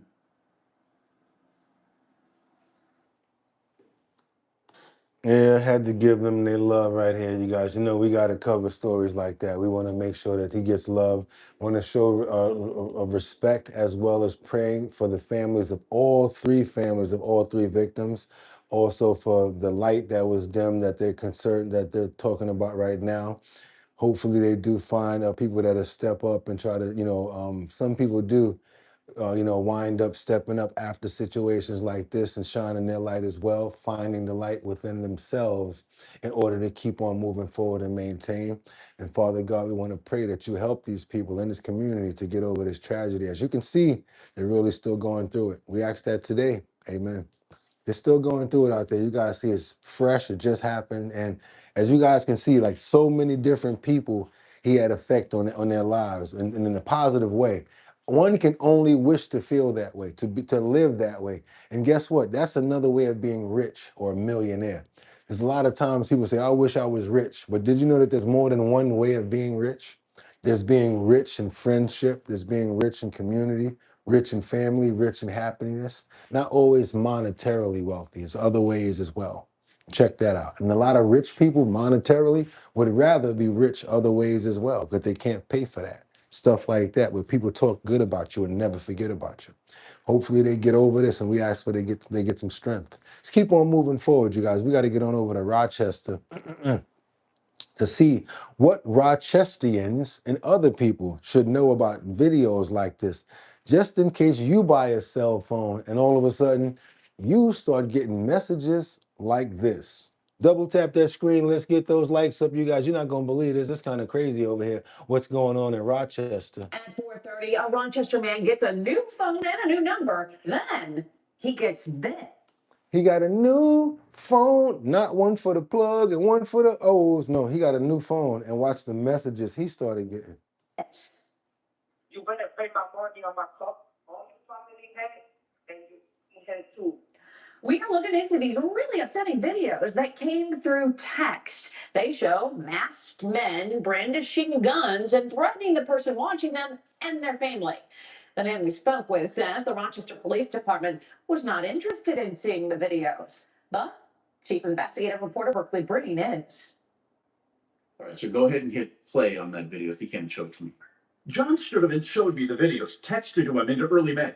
I'm going to your location, and if you're not there, one of your damn phone has to call that phone off. We'll have to call that phone. Are you listening to me, stupid? If you don't pay the money, we're ready to give up to Ukraine and shoot everybody up to all the families head. Except you don't got the money, we're going to come to your crib and we're going to pow. You ain't cut off your family. Yeah. We ain't playing no game. Take a phone and you will be good. Damn, what phone service is this? Threaten me now? I mean, what's this about? What, T-Mobile or what? I mean, who phone service is this? That's the one that really had me like, whoa. Now, let's be clear. These videos are part of an extortion scam, and they're followed by a text with a cash app. But at the time, Sturman didn't know this was a scam, so he called RPD.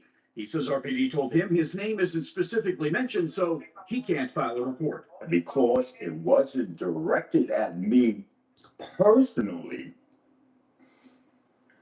it's not a matter that they wanted to pursue. Wow. They could do about it. That concerned me because I'm telling her it's coming to my number. Somebody says Spirit got a phone service now. Bro got a what? A Al could do the phone? Jonathan, did you get a chance to watch those videos? I did. What did you think? This is a fear-based extortion scam. Jonathan Weissman is in cybersecurity at RIT. He says the videos go to numbers caught in data breaches or already public. It's not targeted. It's designed to create panic and force a quick reaction. So give me a sense of what people should not do if they get one of these videos and what they should do. The most important thing is not to engage, don't respond, don't click on any links, and don't send any money.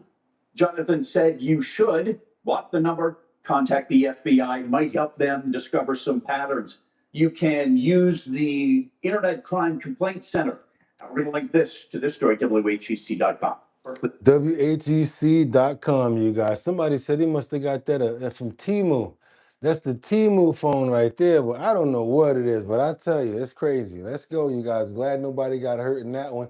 Also, the reason why I show you guys stories like that is so that you don't get caught up in scams like that, so that your granny or your family don't get caught up, because you never know. Somebody said, I got an email sent like that to me, or a text message. You never know. They're probably telling the truth, probably not. But just in case, be on the lookout for stuff like that. Again, just delete the message. Do not respond, because I'm sure they probably send it out to a whole bunch of people, and whoever responds to that number of that phone, they pick up and they just keep on acting out whatever comes back to that particular phone. So they're going to run the play on you once you try to call that number back.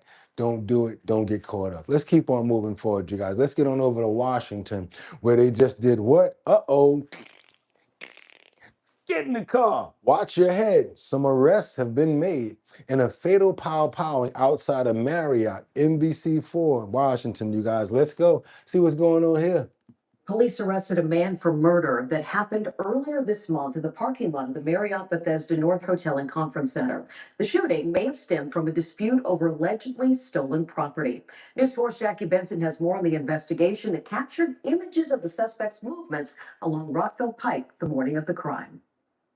The broad daylight murder of 41-year-old Quentin Davis, a guest of the Marriott Bethesda North Hotel and Conference Center, shocked the surrounding neighborhood. Court documents filed in connection with the arrest of Terrence Brainell Williams, 41, for first-degree murder lay out how investigators believe it happened. Security camera images from the nearby White Flint Station shopping center showed a silver or light gray Nissan Maxima pull into a spot at the corner of the lot closest to the crime scene around 11:20 a.m. A man wearing all dark clothing gets out and walks the short distance to the hotel. A camera on the hotel captures the image of the man emerging from the tree line that borders one side of the parking lot. So he basically was stalking a guy. He approaches the victim from behind and points a gun at him. Davis sticks his hands in the air. The two move out of camera range, but a woman in a nearby building told News 4 what she heard. I heard this big bang, and I thought it was a car that backfired. So I went to the window to look, and I saw a man go down in the parking lot there. Court documents say a woman who identified herself as Davis's girlfriend came to the scene. She told police he had recently begun spending time with Terrence, whom he knew from prison, and that the two men recently had a falling out regarding property that Williams had allegedly stolen from the victim. What type of property was not specified. So now you stole from him, met up with him, and possibly took his life after that, after he confronted you about whatever you stole from him. Sounds like to me. Court documents say a pole camera set up in the parking lot of a restaurant on Rockville Pike captured an image of the Nissan Maxima heading south moments after the shooting. A blue air freshener could be seen hanging from the rearview mirror. Detectives traced Williams to an apartment in Silver Spring where they also found the Nissan Maxima with a blue air freshener hanging from the rearview mirror. Got him. In Montgomery County, Jackie Benson, News 4. Tonight. Got him, but too little, too late. Be careful who you hang around with. Be careful who you borrow money from. Be careful who you bring into your life, because guess what? They do things like that. Oh, you caught me out there. They're not going to admit it. They're going to take you out. Be careful, you guys. You see how he hunted him down, acted like, out of nowhere. Then when he even put his hands up, that's a real coward right there. A real coward. When somebody puts their hands up like, yo, don't, and you still do that, you don't consider no one's life. You don't consider the family. And all you want to do at that point is just do what you got to do. Now, look, you're reaping the benefits of exactly what you did. You made your bed, now go lie in it. I want to pray for the man who lost his life, because that's not fair to anybody to lose their life like that. Terrible tragedy. And I pray that he gets justice from what he needs, what happens to him. Amen. Let's get on over to Long Island, you guys. We got a woman, and I don't understand this right here. How could it be possible for someone to be stalking somebody? I mean, actually for 3 whole years, and nothing has really been done about it. You know, I really feel sad about women out here that have to deal with these loony men, and then they try to go to the precinct and they report it. And then there's so many protective measures and things that are laws that you have to go through to even stop someone like this. This woman was been tormented for over 3 years, and she's finally been able to go to court now over this situation. Let's go ahead and double tap that screen and get those likes up. I want you guys to see what's going on with this case here. Is about to come face to face with the man she says has been relentlessly stalking her. How are you feeling today knowing that you're going to be in the same room? I'm feeling nervous, but I also feel powerful. 33-year-old Melanie Smith was in court on Long Island today when the hulking suspect she says is tormenting her was arraigned. Michael Pasek, a 47-year-old truck driver from New Jersey, is charged with stalking, aggravated harassment, and criminal contempt. Cops said they could do little to protect Melanie Smith, but after she told her story to Inside Edition last week, Pasek was put in handcuffs. Melanie sat stoically just a few feet behind the suspect, who she says has been stalking her just about daily for 3 terrifying years. Jesus Christ. He did not react to her presence in the courtroom, as the prosecutor described explicit texts and chilling threats that he allegedly made to kidnap and sexually assault her. Were you emotional at all? I feel some empathy for this man because he's mentally ill. I'm just disappointed in the legal system, the way that this has played out and how it's been allowed to go on for this long. Melanie's nightmare began when she listed an old iPhone for sale on Facebook Marketplace. She received thousands of texts, emails, and disturbing gifts, allegedly from Pasek. He even turned up at her parents' home at midnight and was confronted by her dad. Do not come on this property. Don't ever come here again. Do you understand me? Yes, sir. Even though he's behind bars, Melanie fears what may happen when he's let out. The stream has just started, so I don't feel like sleeping better. She said it just started, so she probably gonna be, I don't know, but it's gonna be a little while. And then he don't seem like the type that's gonna let up. I mean, her pops already confronted him, already went out there and yelled and screamed, knew that she had some type of protection. You know what? But sometimes these crazies are knuckleheads in their brain, and they start thinking things to themselves. Oh, that's my girlfriend. Let me send her a gift. When you get people like that, you really gotta watch out, and you might need to carry around a pow just in case. Yeah, exactly. She needs to get a concealed carry to train with. There you go. There you go. Y'all see what I'm talking about. Don't waste your time. What happened? What happened with Winter? Let's keep on moving forward. Double tap that screen. Let's get those likes up to see what we can get today. How many of you already weren't subscribed but actually did subscribe? How many of you guys hit that button down there? Huh? Let me know. Let me know. If you have not subscribed but you did today, let me know. If you have not become a member yet, what are you waiting for? And hit that screen, double tap that screen to get those likes up. It lets more people know we're over here. And if you guys like the news, you want to share it with people. Let's keep on moving forward, you guys. Let's get on over to Chicago. We got 22 felony charges. And now what do we got? And a suburban man has now been charged with illegally fighting dogs. Some of them were pit bulls. Some of them were Rottweilers. And one of them, sadly, the bottom of his mouth was inflamed to the point where one of his teeth were like protruding through the side of his mouth, you guys. The good thing about it is they were able to get the dogs away from this monster, and now they're up for adoption. Let's keep on moving forward and double tap that screen, you guys. Let's go. And developing now at 4:30. This one, we're talking about felony charges. Felony charges. More than a dozen dogs are up for adoption after being rescued from an illegal dog fighting operation. This happened in Kankakee County. The sheriff there says a man in Pembroke is now charged with 22 felony counts. NBC5's Big Win has more on the dogs and their road to recovery. They just want love and affection, and that's the heartbreaking thing. The staff at Kankakee County Animal Control is doing their best to care for 18 dogs brought in over the holiday weekend. It's hard on us and our staff to see those dogs in that condition when we try to make the best of every dog coming into our shelter. The dogs were rescued from a property in Pembroke Township where investigators say they were tortured and used for illegal dog fighting. You see this? Y'all see this? And there's dogs available now for adoption and for fostering. These dogs are available now. Had definite injuries on his face. The lip was pulled down and the gun was proceeded from the gun line, so the whole tooth was exposed. A lot of them had scars that are considered dog fighting, meaning on their front legs, their chest, their face, their head. The dogs include 15 pit bull mixes and 3 Rottweilers, ranging in age from 5 months old to 4 years old. It's pretty bad when you see the situation out there. It's not the worst that we have seen, unfortunately. The Kankakee County Sheriff's Office executed a search warrant early Friday morning and discovered the dogs at the property. They found makeshift dog fighting pits, weighted training collars, spring poles, modified treadmills, and other devices to stimulate aggressive prey. Makeshift dog fighting pits, weighted training collars, spring poles, modified treadmills.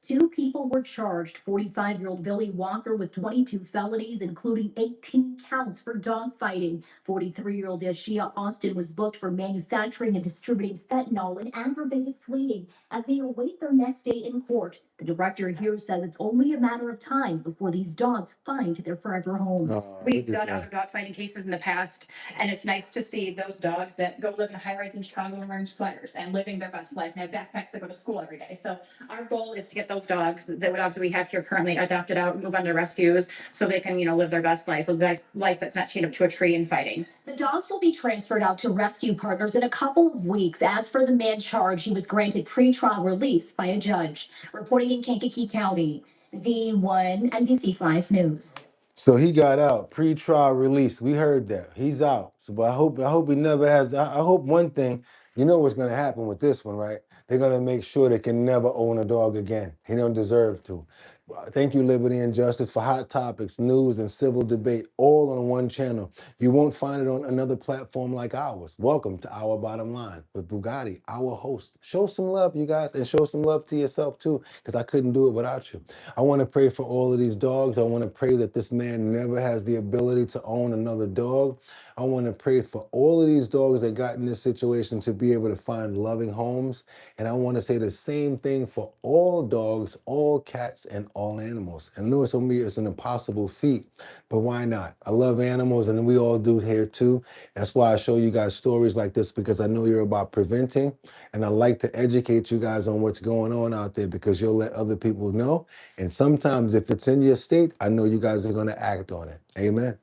And if anybody out there can go out there and get them a dog or one of them dogs right there to foster, that'll be cool. And you just so happen to foster fail, so what? You got yourself a furry friend that loves you. Just keep on going, you guys. We got to keep on going, because now we got to get on over to Charlotte. You remember that I-95 bus that was on its way to Charlotte? Well, guess what? The driver has now been charged. Let's keep on going, you guys. This is the one that was on I-95, headed down Charlotte's way, where it was 5 people that lost their lives and was killed in the crash.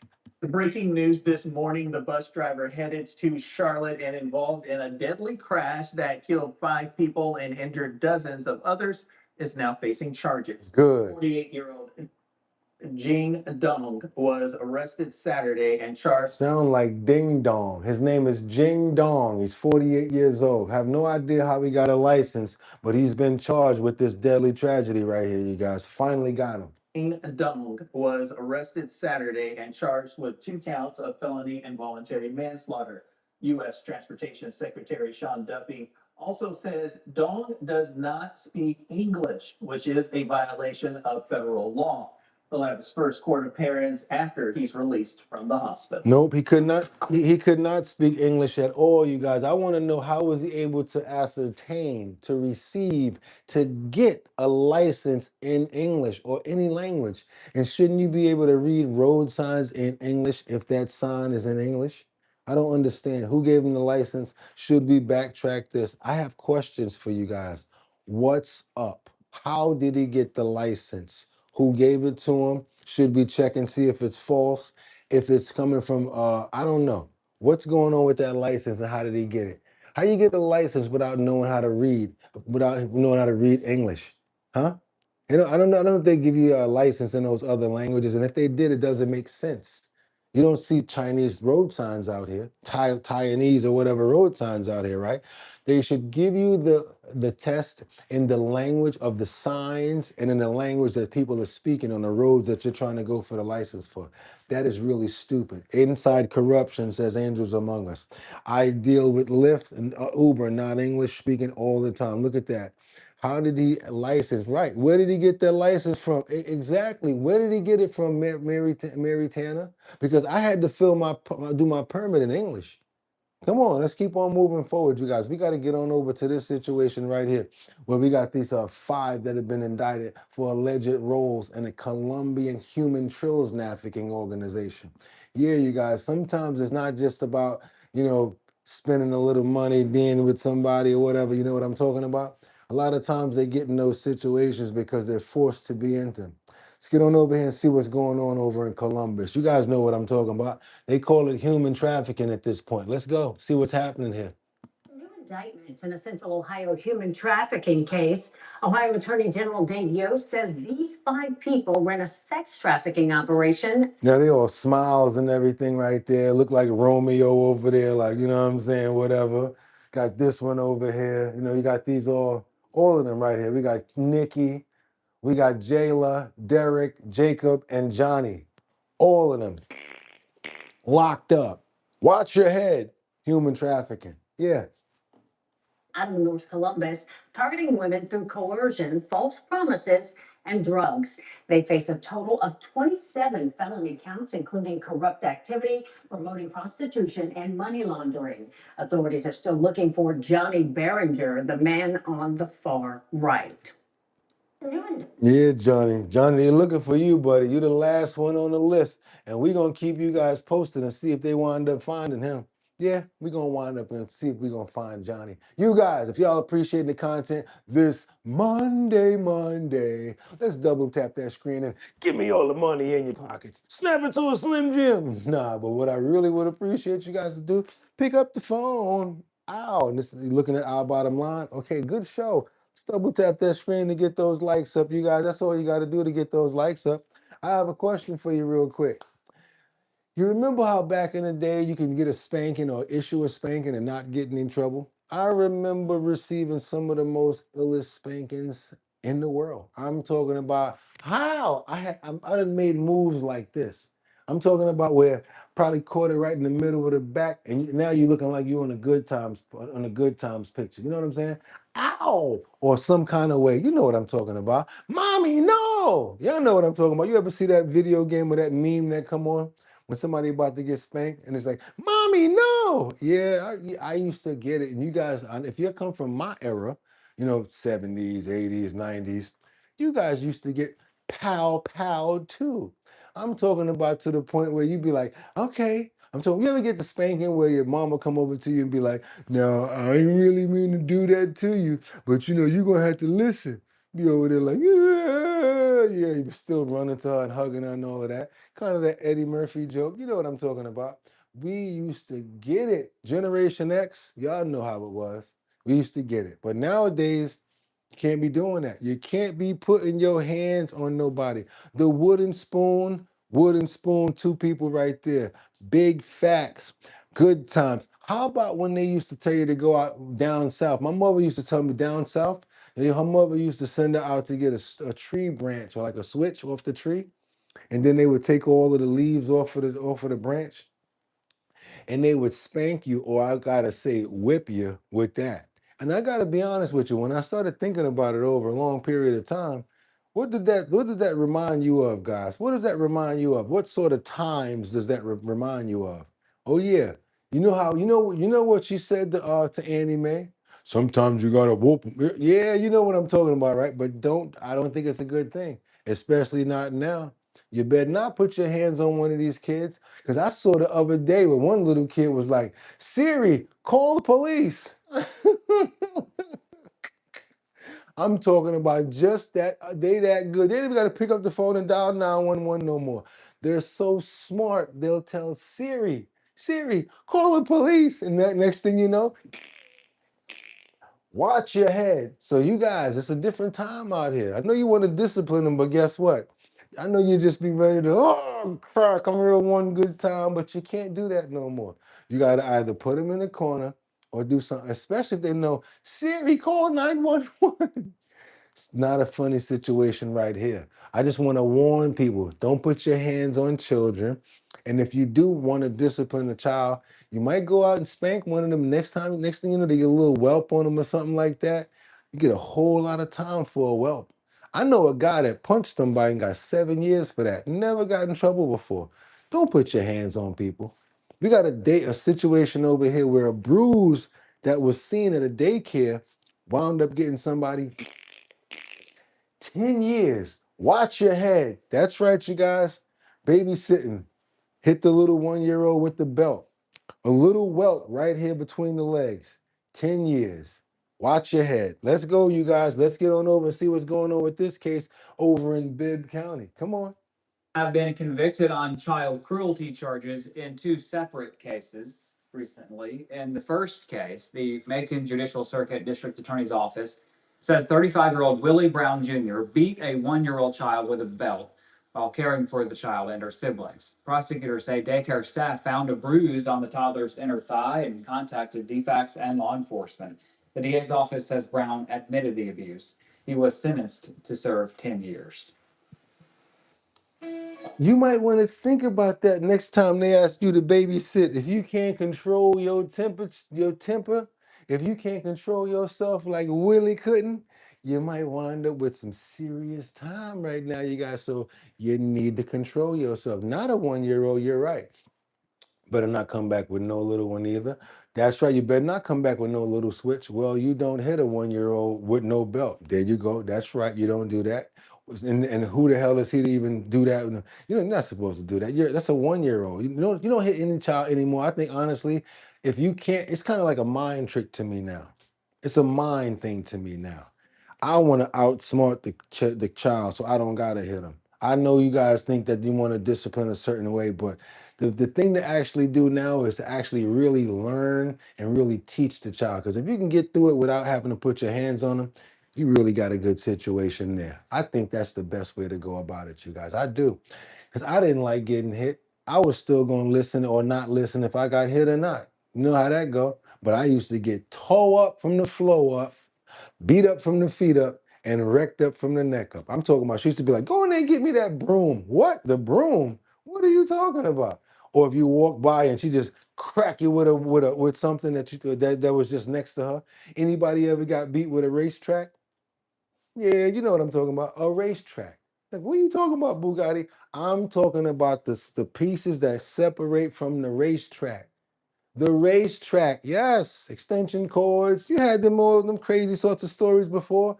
Yeah, but think about it though. If you really think about it, those are really bad stories. And if you really think about it, they are not supposed to be getting beat up like that. Look at that, Luigi said. Look at that. Racetrack day. Rockatow. Hit you with the. You think she want to play Hot Wheels with you? Nuh-uh. She about to crack you with the racetrack. Look how many people know. I know what I'm talking about. Look at that. The Hot Wheels. I know what I'm talking about. Look. Y'all think I'm making this up? Look at that. Y'all think I ain't making none of this up. Y'all know what I'm talking about. Hot Wheels. Pack-a-tow. Yeah. Let's keep on moving forward, you guys. Let's go. Because guess what? It's time. Because it's like butter, baby. Let's get on another topic real quick. Look at that. Those NASCAR racetracks were hurt like a mother. Look at John 420. Look at that. Look at that. Not the racetrack. Yep, I went there. I went there with the racetrack. But I also want to go there with this because it is breakfast time. And I know you guys are kind of hungry. I know what I'm about to do. I can't wait to go into my kitchen and find me some really good whole grain bread and spread some butter on there and make me some toast. And then I'll make me like some black coffee or some dark coffee and put in that's right, you guys, you know what I'm going to say, monk fruit sugar. That's what we're using from now on. I can't wait to do that. But my question is this. What type of spreads or butters do you like? What do you use on your toast if you eat grits or any sorts of rice or whatever like that? What sort of butter or toppings do you like to put on your food? If you had some toast right now and you had your choice, if you had anything that you could put on there when it comes down to butter only or a topping like that, what would you use? What's your favorite butter? I want to know. What is your favorite butter? Let me see. Real butter, says Luigi. You said jelly. Okay, Amanda, but I want to know what type of jelly. I mean, I'm sorry, butter. Sorry about that. I said butter. Okay, we got Ballard, boy, I don't know that. Vegan butter. What's the name of it?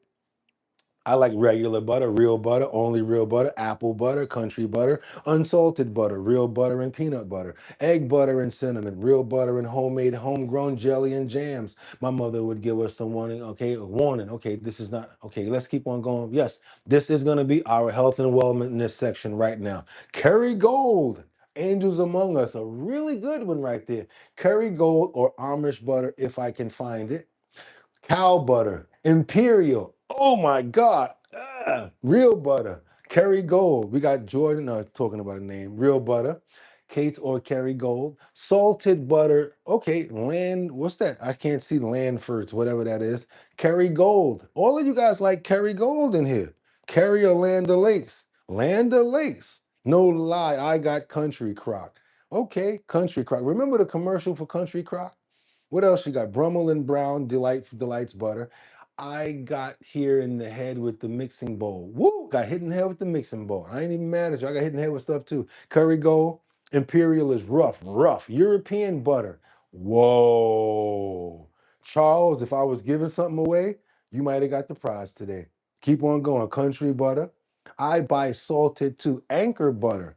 Imperial is margarine. It's synthetic. It's my fridge, right? It's in my fridge right now, Jordan. What's in the fridge right now, Jordan? Most of the time we would get a warning. Okay, let's keep on staying on the topic of butter because I got something for you guys right now that's really important. We've been talking about inflammation. We've been talking about sugar. We've been talking about eating better. Sad thing is this. All of the garbage is cheap, or should I say cheaper? Or some of it is actually the same price as what we should be eating, but we're not doing our homework. You guys, we got to start eating better. And even though certain things may cost more money, we have no choice but to buy it because the other choices are not good. I had no idea that like corn oils and certain oils used to be used for engines. Yep, canola oil used to be used to line your engine the same way they use like Valvoline and all of that stuff. Those oils were actually used to oil and lubricate engines and motors. Now, because of promotion, canola oil and human beings, we think it's actually good for us. It's yellow, so we look at it like it's derived from the corn oil. It's not. And even if we put in corn oil inside the butter, there's something wrong. You guys said that this was butter. So yes, you guys, we're gonna go there right now. Let's do it. I'm not wasting any more time. I'm getting right on top. Let's do what we got to do today because we're going to get into the top 5. That's right, the number 5 worst butters and the best brands and the butter brands to avoid. Also, the best ones, the ones that we should be eating and why. You guys, we use a lot of sugars, we use a lot of spices, jellies, and jams and stuff, but we do use a lot of corn oil and oils in order to mix things and in order to make things not stick, but also for flavor and for different reasons, we use butters. You guys are not going to believe this. I didn't believe it myself. Half of the butters that we named are not even butter. That's right, Evo only butter by Boogotti. Half of the butters that you guys named are not even butter. It's corn oil and it's just concentrated a certain way. Even the one that I thought was good. Anybody ever hear the one that's called Melt? It's a margarine. No, it's not good. Why? Because if it has corn oil or any one of those other oils that we talked about earlier, it's not good. And why are you mixing this stuff with the butter? Butter, baby. It's got to be pure, only the good stuff. If you're going to get something, even me, I'm vegan, but you know what? I had to change up my diet just because of this. No more margarine at all. Not even going to lie to you guys. I'm starting to eat butter and I love it and I'm going to keep on eating it. I'd rather have pure butter than any sort of margarine or anything that says corn oil. It's not supposed to be. Also, I can't believe it's not butter. Okay, you should have known it wasn't butter. So what did you expect? The name of it says, I can't believe it's not butter. Let's get into it, you guys. Let's go. The top 5 worst butter brands to avoid. This is coming in from Bobby Parrish. We've already subscribed to Bobby Parrish. So today we're going to get into it because I don't want you guys eating this crap no more. That's it. And if you want spreadable butter, There's certain ways that you can get a nice, really good piece of butter, put it inside a curer, and leave it in there, and now you've got spreadable butter. And those curers are only like $4 or $5. There's ways to get spreadable butter. Let's go. Top 5 worst butter brands to avoid by Bobby Parrish. Welcome to our health and wellness section. And again, you guys, after this is done, it will be in the Discord, which you should have already subscribed to. Let's go. Butter you're spreading on your food right now might secretly be ruining your health. And sure, they're packaged with happy cows grazing in the pastures, and that might evoke healthy, happy feelings. But the truth is, they're sneaking ingredients that we don't even know about into their butter, and some of them might not even contain enough butter fat to legally be called butter. Why do you think they call it spread? Shed Spread by Country Crock. Look at the label. It doesn't say butter. Spread is what they call it, you guys. Now you get where I'm going with this? Let's keep on going. Like processed inflammatory seed oils and flavoring agents designed to manipulate our taste buds. So if you care about what you're actually putting in your body, I'm going to show you the butter brands you absolutely need to avoid, and more importantly, the ones you want to buy when it comes to the best quality, flavor, and ingredients. And best of all, you can find these brands in every single grocery store nationwide. The first butter to avoid is Land O'Lakes. Boom! First ones that you guys were putting out there. Remember, you did say Land O'Lakes, right? And that's the first one to avoid. Let's go. This is not a group of small family farms. It is a giant corporation. In the last couple of years, there have been numerous complaints about their butter. People complaining that it's too hard and not as creamy as spreadable as it used to be, and that it's watery, and that it's just off and bland in general. Maybe that's because if you pick up the unsalted butter sticks here, they put this ingredient that has no business being in butter: natural flavoring. What do we know about natural flavoring? What do we know about fragrance? What do we know about the certain words that can hide other things? Why are they putting that in there? Because in the word flavoring, that's your secret ingredient, and you do not have to share that with people like me and you. Let's go. Pretty sure the flavor of butter, which is pasteurized cream and salt usually, is good enough. Natural flavors are the biggest lie in the grocery store. And the problem is, don't ask anyone what's in their natural flavors because it's proprietary. But lab tests show it can be hundreds of ingredients that range from seed oils to solvents to ingredients designed to manipulate flavor to Solvents, seed oils to solvents. And then the real thing that I really find very interesting about this is they have places that you go that mimic flavors, and they really big about that. They feel really good about that. Hey, we got a flavor over here that can mimic a hamburger. We can trick your taste buds. And they feel really good about being able to trick your taste buds. Let's go. Let's keep on going. Hijack our taste buds. I will give Land O'Lakes some credit because in their salted butter, it is just pasteurized cream and salt. But here's the problem. Look at the color of the stick of Land O'Lakes butter. In my opinion, it looks very bland, Pale. and very pale. Compare that to a block of good butter we're going to talk about later on. The color's night and day. The color difference is because of feed and many other things we'll talk about later on. Grass-fed's butter, it's different color versus the feed's butter. And if you notice, the grass is still alive. You get that, and they're grazing against the feed, which probably has things in it so that it can last longer and live longer in it. So you get two different tastes out of those butters. But this is where things really start to piss me off. When they start making spreadable butters because we want soft spreadable things to go on our toast. So that's the problem. Now they add in things that they should not add. Why are you putting corn oil and all of these margarines and all of these fakes inside of the butter? That's why it's not butter. And they add things like canola oil to our butter. Butter is a healthy saturated fat, as we know. When you put canola oil in there, which used to be a machine lubricant in the early 1900s, you just ruined our butter and put processed inflammatory seed oils in. Canola oil used to be for machines. Yeah, and we eat it like it's good for us. There. What annoys me even more, Look at the price of my spreadable butter. It's basically the same price as the stick of salted, yet they cut it with some of the worst oils. Why would anybody want that? If you're actually looking for spreadable butters, I will show you some later on.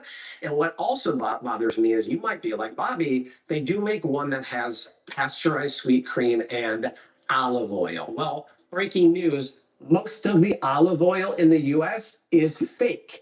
We're going to be doing that video too about the fake olive oil. They're using all of the other oils and adding a little bit of olive oil and calling it olive oil. I told you guys that before.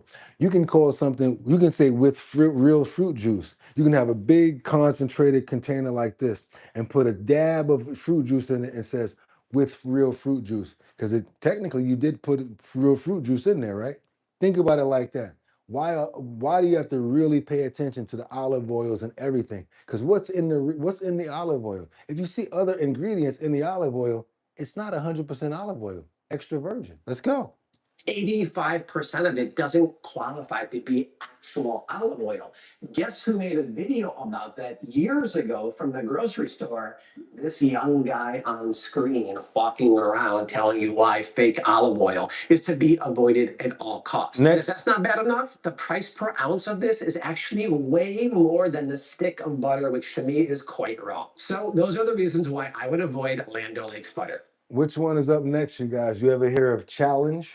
The next butter I want you to avoid is Challenge butter. Last year, the dairy they used to make their butter failed a test for oxidation. And that Now, another reason you guys are like, I don't even know about Challenge, I don't care about it, but some people do, and in your state, that might be something that people actually buy.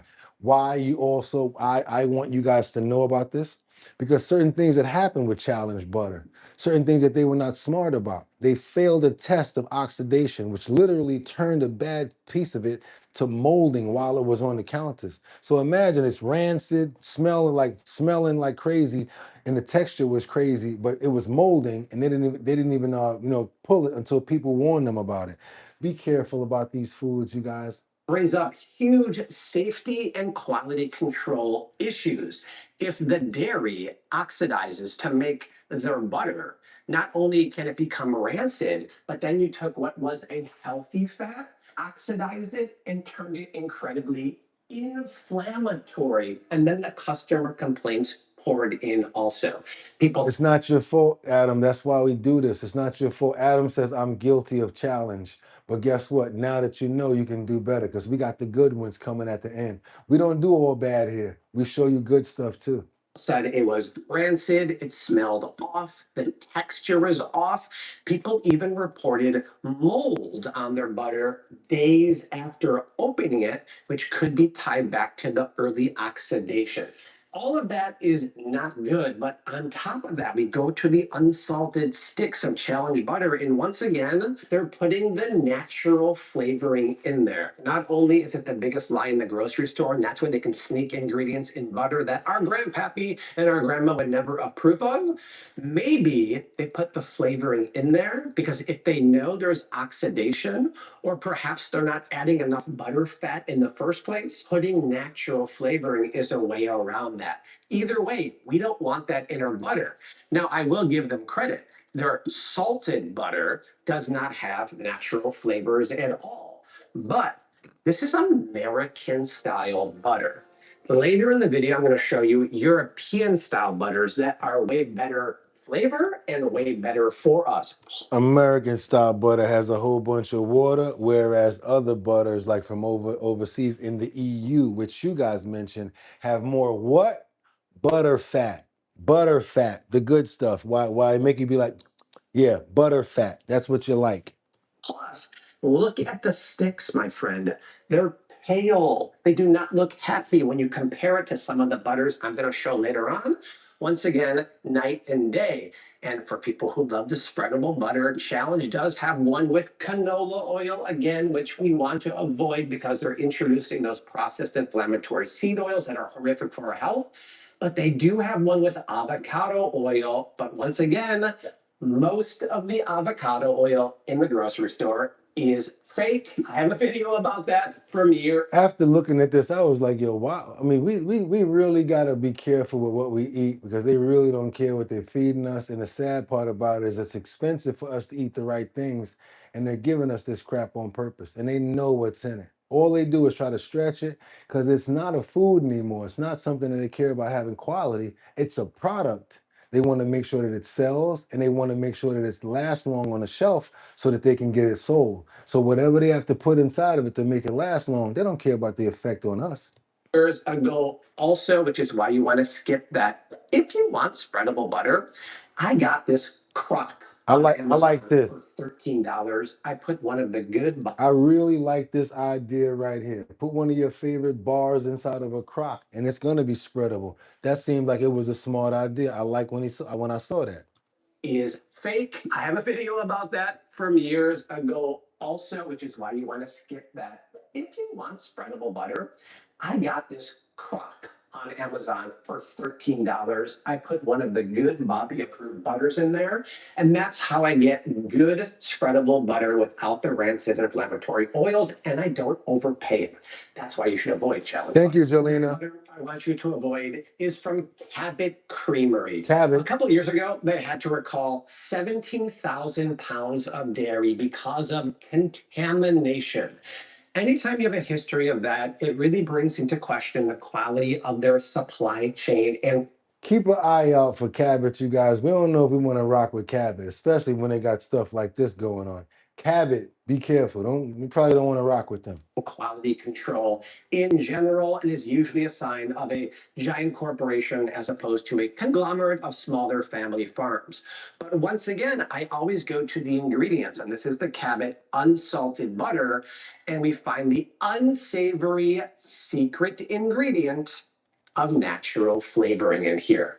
If you don't believe me in my video from 6 years ago about natural flavors, check out this video right here. 60 Minutes actually did a piece about natural flavors where I think the late great Morley Safer or something went into a flavoring institute, and the scientists were literally bragging about how they are manipulating flavor using tons of ingredients that can hijack our taste buds in ways that consumers would never ever know. It is literally one step above artificial flavors. Crazy. I will give them credit once again in their salted variety. They're not using the natural flavors at all. What's really weird is they have. And you guys did see that, right? They have an entire location where all they have is like fake flavors to manipulate us that something tastes that way. So if they take one of these plant-based or whatever, these things that they don't like, I mean, that taste like nothing, all they got to do is add the flavor to it and make us think, hey, this tastes just like such and such, because they've mastered manipulating the taste.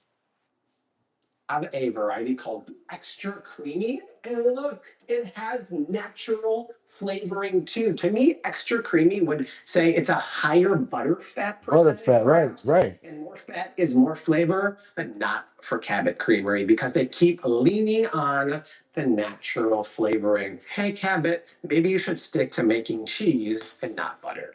What's the next one, you guys? What's the next one? Y'all ready? Let's get on over to Earth Balance. The next butter I want you to avoid are plant-based butters. I'm sorry, plant-based. 80s like me. I'm sorry, plant-based butters. That's when we got tricked into thinking that butter was no good when we was little, and we thought that the canola and all of that was actually good for us. You guys remember the big canola push back then in the 80s and 90s?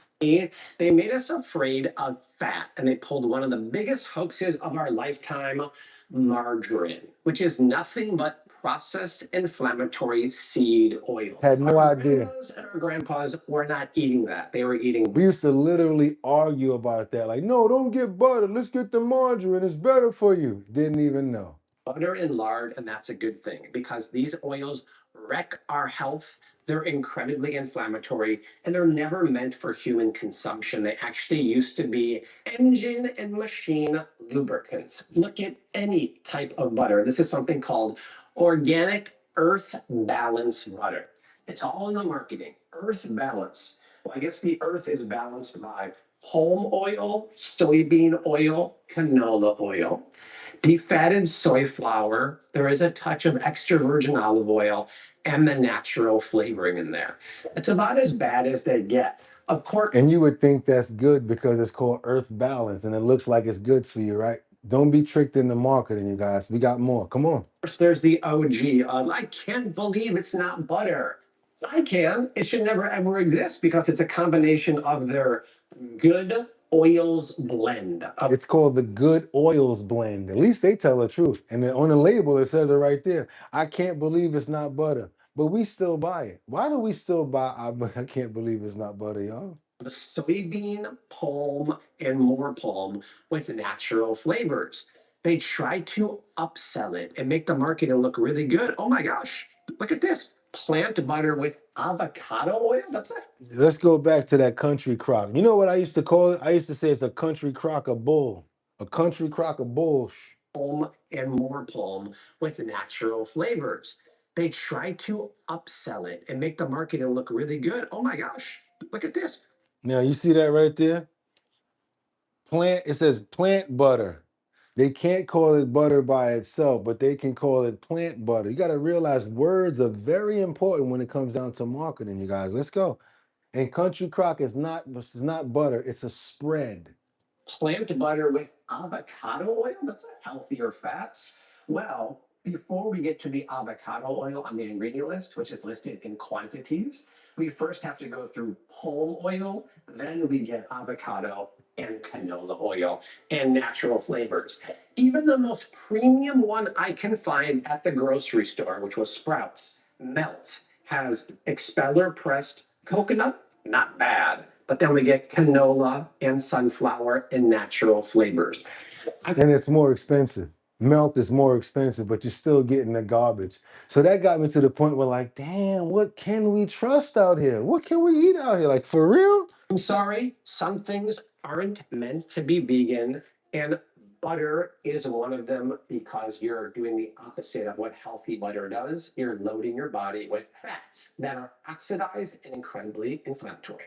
Inflammation is what we want to stay away from, you guys. Inflammation is not a good thing. It's not good for the arteries. It's not good for the joints. It's not good for the muscles. We stay away from that I word, inflammation. We stay away from that. This butter I want you to avoid is Kerrygold unsalted butter. Uh-oh, boom, boom, boom, boom. Boom, boom, boom, boom, boom. How many people said curry gold in the beginning? How many people? Only thing I got to tell you is this. He did say the unsalted, so don't get scared yet. The unsalted butter failed as they changed the ingredients in the unsalted butter. Now they have skim milk and its cultures instead of true natural butter. Let's go. I know you guys said you rock with curry gold, but we're just going to change the one that you get. You're no longer going to get the salted. You're going to get the salted. Let's go. Let's keep on going. I hope you've been getting the salted. This one is a bit controversial, and it's not because of the claim that there's forever chemicals in their wrapping. And it's not because of the claim that their cows are not actually grass-fed. Stick around, I'll talk about that in a second. It's because 4 years ago, they changed the ingredient list to their unsalted butter. And if you look at it now, it's the pasteurized sweet cream with skimmed milk and cultures. And when you ask the company about that, they said they changed the ingredient profile to create a more unique flavor. But why? I'd rather have the salted version that has just pasteurized sweet cream and salt. I don't want skimmed milk in there. When we're talking about butter, I want all good fat, not skimmed lower fat milk. Maybe this is their way around natural flavors, because as you've seen in the video so far, almost every unsalted butter has natural flavor. Maybe, kudos to them, they're not going to use that, but by creating that cultured like butter, which is what they are trying to do with the skimmed milk and the cultures to make it cultured, slightly fermented, they're trying to add more flavor. So I do applaud them for that instead of using the natural flavors. But fat is flavor, and sweet cream is what I want, not skimmed milk. Now that we know the butters to avoid, let's turn to the best butters you can buy. Come on, y'all. What we can get now to actually use. We begin with Kerrygold salted butter. So the other one was, which was unsalted, no, but the salted, yes. Because it's just pasteurized sweet cream and salt. No, there are no forever chemicals in the wrapping. There was a lawsuit a couple years ago. Kerrygold did a recall immediately and fixed the problem. Golf applause for them. I've seen reels on Instagram claiming that Kerrygold is not grass fed. That is fake news. This is 95% grass fed, and the 5% supplemental feed is certified non-GMO in the USA. Why do you need supplemental feed, guys? Anybody know about why you need supplemental feed? Why? Because grass does not grow all year around. So you need supplemental feed on those months that grass is not growing, right? Let's keep going. The difference between people on Instagram trying to get views and the difference between me, who's been doing this for 14 years, is that I do the research, I have the receipts. Plus, this is delicious European style butter, which is so preferable. We'll talk about that in a second. Now, you guys did say that the best ones are from the UK. You said that very early when we started the show. That's why I was so proud of you. I was like, wait a minute, how did they even know that already? You serious? How did you guys even know that? So we're gonna skip ahead and we're gonna go to a Costco brand that you guys may be walking by.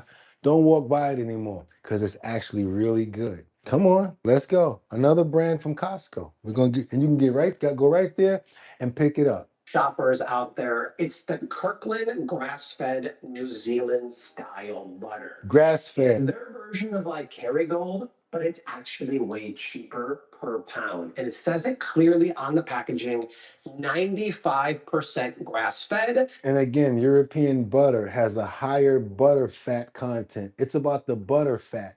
That's why it's more yellow from the beginning. When he said this one looks pale and the other one looks yellow, it's because of the butter fat content, that richness, that deep butter taste. Yeah. And the supplemental feed is non-GMO. It's a salted butter, but more importantly, it's a European style butter, just like the Kerrygold one. European is going to have a higher butter fat percentage, anywhere from 83% butter fat to 90% butter fat.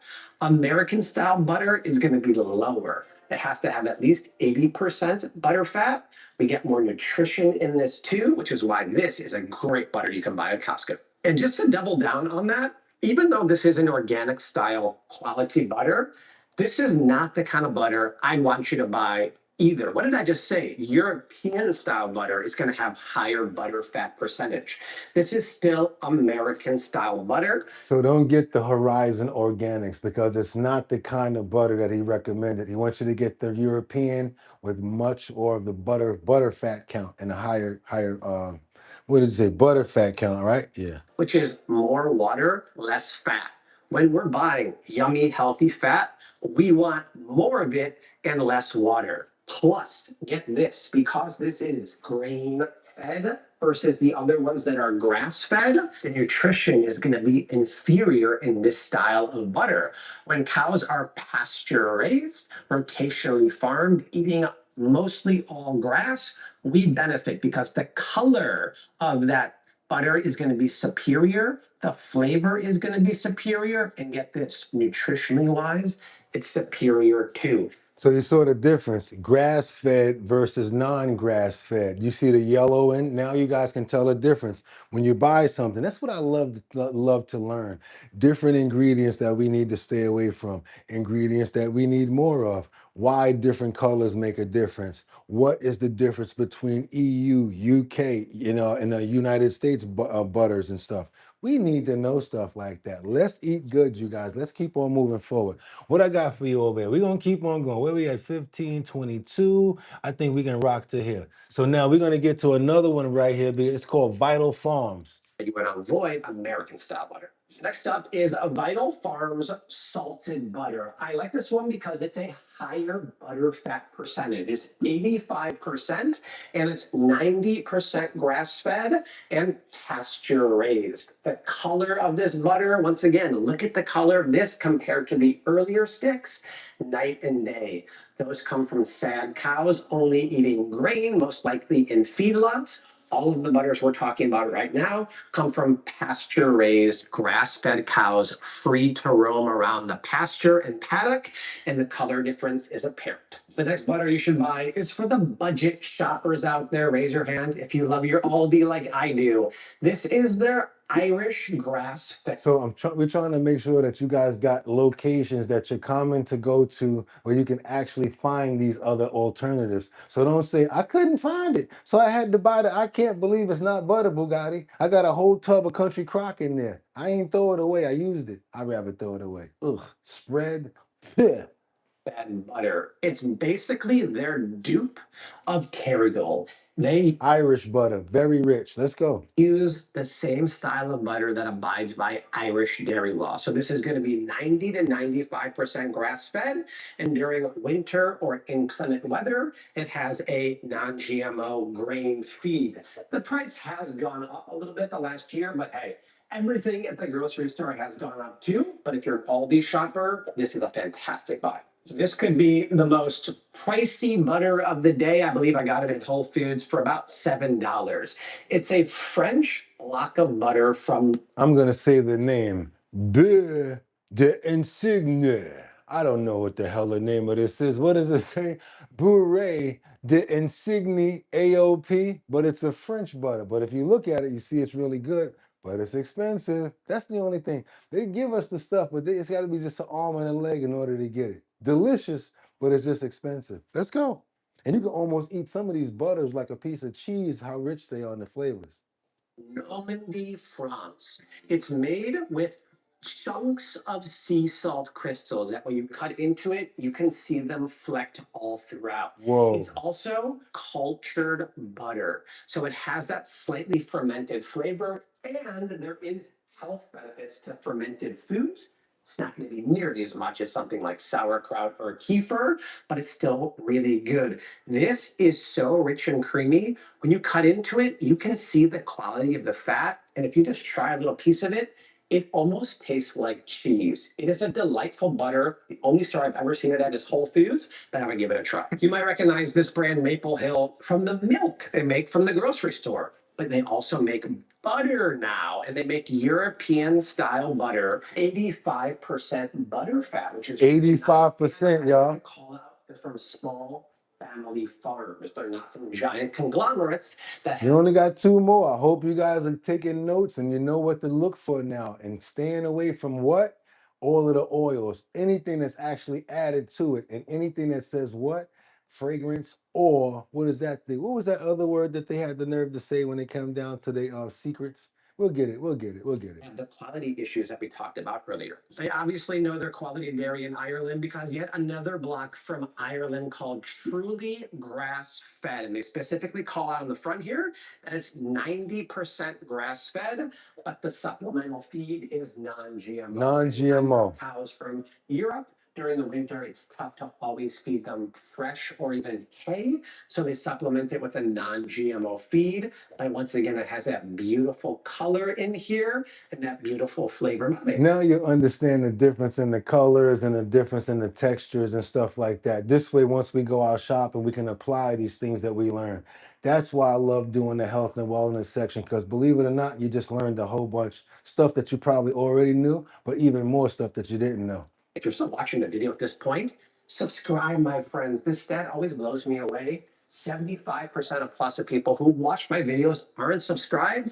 It's the easiest way to support the channel, and it's free, and you join the 11 million plus community members when you hit that subscribe button. Last butter I want you to buy is called Zeal Creamery from New Zealand. And the Kiwis are doing it right because once again, they call out. It's called Zeal. 340 days of the year. So we're getting the benefits of the grass for flavor and the benefits for nutrition. I apologize if your butter and your flavor and your spreads are going to taste different after today. Actually, I don't apologize. We deserve to have better foods. Also, I want to give a shout out for Kerrygold Naturally Softer Butter. If you still want your spreadable butter, and if you don't want to buy that cute little crock that I have from Amazon that keeps your butter naturally softer, you can buy the Kerrygold Naturally Softer, and all it is a pasteurized grass-fed sweet cream and salt no oils to cut it at all. So there you go, my friends. Those are the top 5 butter brands we want to avoid, and more importantly, the plethora of good Bobby-approved, nutrient-dense, high butter fat, grass-fed butters we can buy at the grocery store. Like, subscribe, share. I'll see you soon. Bye. And don't say that we didn't tell you, because I think we gave you more good ones than we did bad. You got more good ones than bad. If you guys have already been using Kerrygold, just make sure it's the salted. If you want the spread, go for it. But if you guys want to even go turn it up a notch, you might want to go look for that sea salt chunk butter, right? Yeah. Let's keep on moving forward, you guys, because what do we have here? We've got the top 5 worst butter brands to avoid. The top 5 worst butter brands to avoid, and I believe about 7 or 8 good butters to go ahead and buy. And this is coming in from Bobby Parrish, Parrish. That's 2 R's ISH. And yes, we're gonna do this right now. Same thing I want you guys to do under me. You hit that join button. And matter of fact, I already did it, so I'm subscribed already. But if you want to join his channel, it's $4.99. Our channel that brought you all of this. Yeah, you wonder why we paying Boogotti? Because other channels charge $4.99 for information that I give you for $2.99, and we rock out together and learn it together too. So yeah, we've already subscribed to Bobby, but also I'm glad that popped up because I've seen that question come on before. You're on every day. Why should we subscribe? That's why you should subscribe, because everybody else, they want $6.99. They want $5.99. All I want is $2.99, and I'm bringing you the information this way, even better, and we able to dissect it and break it down. And also, when it comes down to their keychains are like $7.99, $8.99. Our keychains are what? $4.99, $6.99, something like that, right?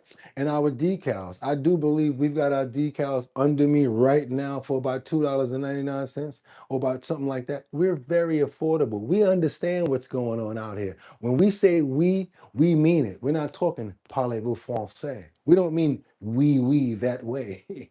Again, top 5 worst butter brands to avoid. Bobby Parrish with 2 R's, Parrish. And yes, Bobby, thank you for the information. And if you are subscribed to our Discord, go ahead, because you know what's going to happen next, right? This video is going to be right inside of the Our Bottom Line Discord. You're asking how to get on Discord. Go actually download the app on your phone if you want, or you can go through the website, www.discord.com. Type in the search area, Our Bottom Line, HOUR, and I'm going to pop up. Hey, what's up, you guys? Boom, hit the invite and we'll open you up on the other side and you'll be able to see everything that the family is doing and keeping this conversation going. Because guess what? We don't stop here. After the show, Discord keeps on going all night long, just like the song says. Keep on moving forward, you guys, because now I want to remind you of something from yesterday. We talked about it. What did we say we're going to start using? What did we say is good for soothing pain? What did we say is good for inflammatory? And what did we say is good for our oral? So many different good things. We talked about it yesterday, you guys. I want you to start using it if your doctor says it's okay. I'm talking about none other than what? Clove water. That's right. For 7 days and watch what happens. If you do want to do it, here's a little tip of how to go about it. But check this out. Drinking clove water every day can change your life. When you drink clove water daily, it fires up your digestion, reduces bloating, and keeps your gut healthy. The natural compound in cloves, called eugenol, fights harmful bacteria and infections, while also keeping your mouth fresh and free from gum problems. That's not all. Cloves are loaded with antioxidants, which boost your immunity and protect your cells from damage. Regular clove water may even help balance blood sugar by improving the way your body uses insulin. To make it, simply boil 2 or 3 cloves in a cup of water. Let it steep for 5 minutes and sip it warm on an empty stomach. But remember, moderation is key. Too much can irritate your stomach. And if you have liver issues, check with your doctor first. Click below to watch our Cloves Health Guide and subscribe for more health tips. Yes, you guys, clove water, good for you. I would say probably once a week if you want to start it as a regimen and not go too far, and not hurt yourself and not go beyond. Also, again, ask a doctor or physician if it's good for you. Now we got to keep on moving forward because you know we don't play around when it comes down to our babies. When it comes down to our four-legged friends and our friendly animals. That's right, you guys. I got nothing else for you but something beautiful. Imagine if you're riding your bike, you're somewhere far away, and you look on the ground and you say, "Are those puppies?" What would you do? Would you leave them or would you save them if you had the opportunity? Let me know what you guys think about this situation. We got a woman that went on a bike ride and her life was forever changed. Let's go. If you went out for a bike ride and found 6 puppies on the side of a road. That's exactly what happened to Andrea, who was out riding bikes with a friend and stumbled upon these tiny To me, bike ride is over. Let's take these puppies home and wash them up and keep them. puppies in the mountains.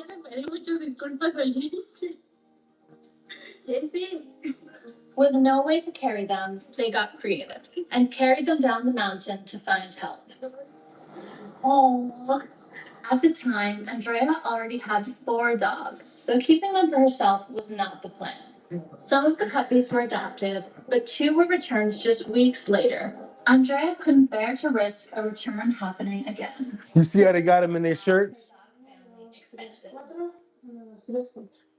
Around that same time, something else changed everything. Her soul dog Rafa sadly and suddenly got sick. He was diagnosed with cancer, and the vets told her he might only have a few months left. She was beyond devastated. She decided to take him to the forest every weekend, since that was his favorite place in the world. But once a week just didn't feel like enough. She wanted him to feel that joy every single day. So she made a promise to Rafa that together they would find a new home in his favorite forest, so he could spend his final days there. She let Rafa choose the limbs for his new nature paradise. Losing Rafa was harder than she could have ever imagined. But now she has continued his legacy and magic by building a life on that same farm with 9 dogs and 3 cats. When Andrea found those abandoned puppies on that fateful day in the mountains, she could have never anticipated that they would help her through losing her soul dog and starting a brand new chapter. She is continuing to build and renovate the farm in Rafa's honor. It's called Rafa's Sanctuary because her love for Rafa will live on and last forever. Follow along with Madame Immortelle to learn more about this incredible farm. That's right, you guys. It's Rafa's farm. She basically did it in his name, and she's showing nothing but love. That's right. Manada and Andrea. That's right, you guys. Rafa's farm. And this is from the dodo, of course, you guys. That's right. That's how we do it around here. Y'all know how we do around here. It's our bottom line, trending topics, current events, and much, much more. And if you want to see more like that, all you got to do is subscribe to the channel. Hit that notification bell to let you know when we're on. And you guys know what time it is right now. Y'all know what we got to do, right? We got to get those prayers in the air. Let's get those prayers in the air. We got to get those prayers in the air because you know we can't leave here without getting those prayers in the air. Those pups are hunting dogs. Soul Dog got me. You see that right there? That was so cute. Wasn't that nice when she named the whole place after Rafa? Because if it wasn't for him, she probably wouldn't have got the inspiration to find a location like that. You guys, if you feel like you want to save or foster dogs, we're big on that over here. We're all about it. We actually donate to no-kill shelters every single month. We also donate some of that money you guys give us to foster families as well. We don't do it more than one time for the same location because we like to spread it out and get it to as many possibilities as possible until we get our own foster home. That's right, until we get our own. And that's how we do it around here, you guys. That's right, it's Monday, back to work, and you know what time it is. You know what I'm talking about, right? You know about what I'm about to tell you guys right now.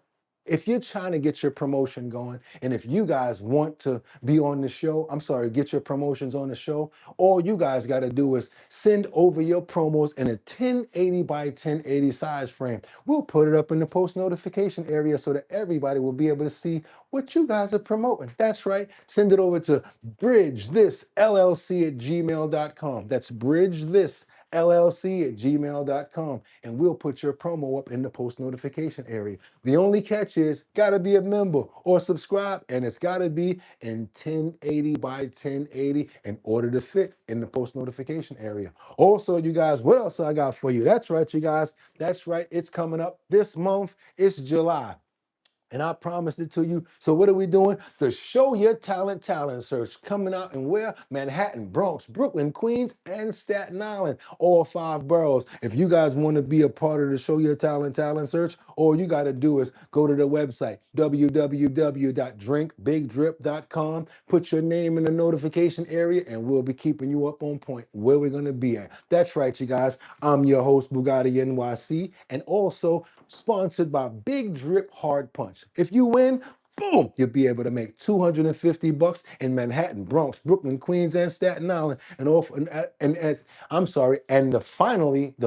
finale, once we get everybody together and we're gonna do one competition where everybody's gonna compete, you'll be able to walk away with $1,000. You guys, y'all know what I'm talking about. It's the Show Your talent search put on by Big Drip Hard Punch. And if you guys want to be a part of the talent show, all you guys got to do is go to the website, www.drinkbigdrip.com. Put your email address in the notification area so that we can keep you posted on where we're going to be at. That's all you got to do. And again, just like Miss Swanza always says, if you want to get lit, drink Big Drip. That's it, you guys. That's what I'm talking about over here. And you know we can't get up out of here until we do what?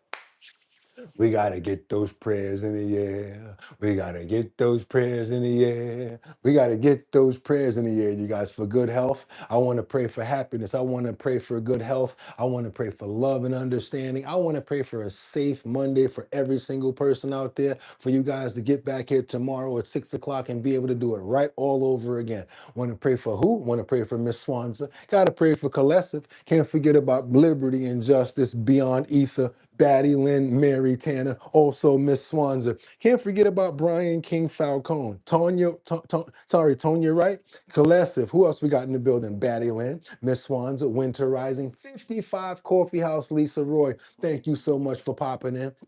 Jelena, Guy, and Elsa. Also, Angels Among Us, always showing love. Mary Tanner, Miss Swanza, Liberty and Justice, Batty Lynn. Also, who else we got up in the building? Dustin Michaels, Adam Trebet, Jelena. Okay, we can't forget about 55 Coffee House. Can't forget about Sam Champion. Also, Mark Dorfman. Can't forget about Winter Rising, Angels Among Us. Myself, Boogotti NYC, Lisa. Also, can't forget about Liberty and Justice. Can't forget about, let's see, Casey Ramos, Sam Champion, Jeffrey Spilker, Mark Dorfman. Can't forget about Luigi as well. And I'm thanking you guys for being here today for another show. Batty Lynn, also can't forget about you. Make sure you guys travel safe out there when you're going on your vacation right now. Liberty and justice, thank you so much. And I really hope again, I know it was about butter, baby, and about other stuff, but I really hope you guys got a lot out of the health and wellness section. We know how to look for certain things, certain ingredients to make sure that we're getting the best quality of what we're trying to pay for. Amen. Again, you guys, really hope that you appreciate the health and wellness section. And you know how we do over here. Same time, same place. So you know what I'm about to do, right?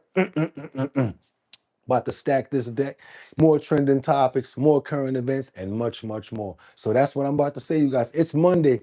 Get out there, get some air, smile, have a fantastic day, drink some water, and make sure you go outside for a little while today and soak up some of that sun. Make sure you do that, you guys. I'll be right back here tomorrow, 6 o'clock, brand new show, trending topics, and much, much more. It's your boy Boogotti NYC, and like I always tell you, y'all could have went anywhere. But the fact of the matter that you came here to chill with me, I appreciate you. So until tomorrow, 6 o'clock, see you guys right back here on Our Bottom Line. Get 'em! Peace.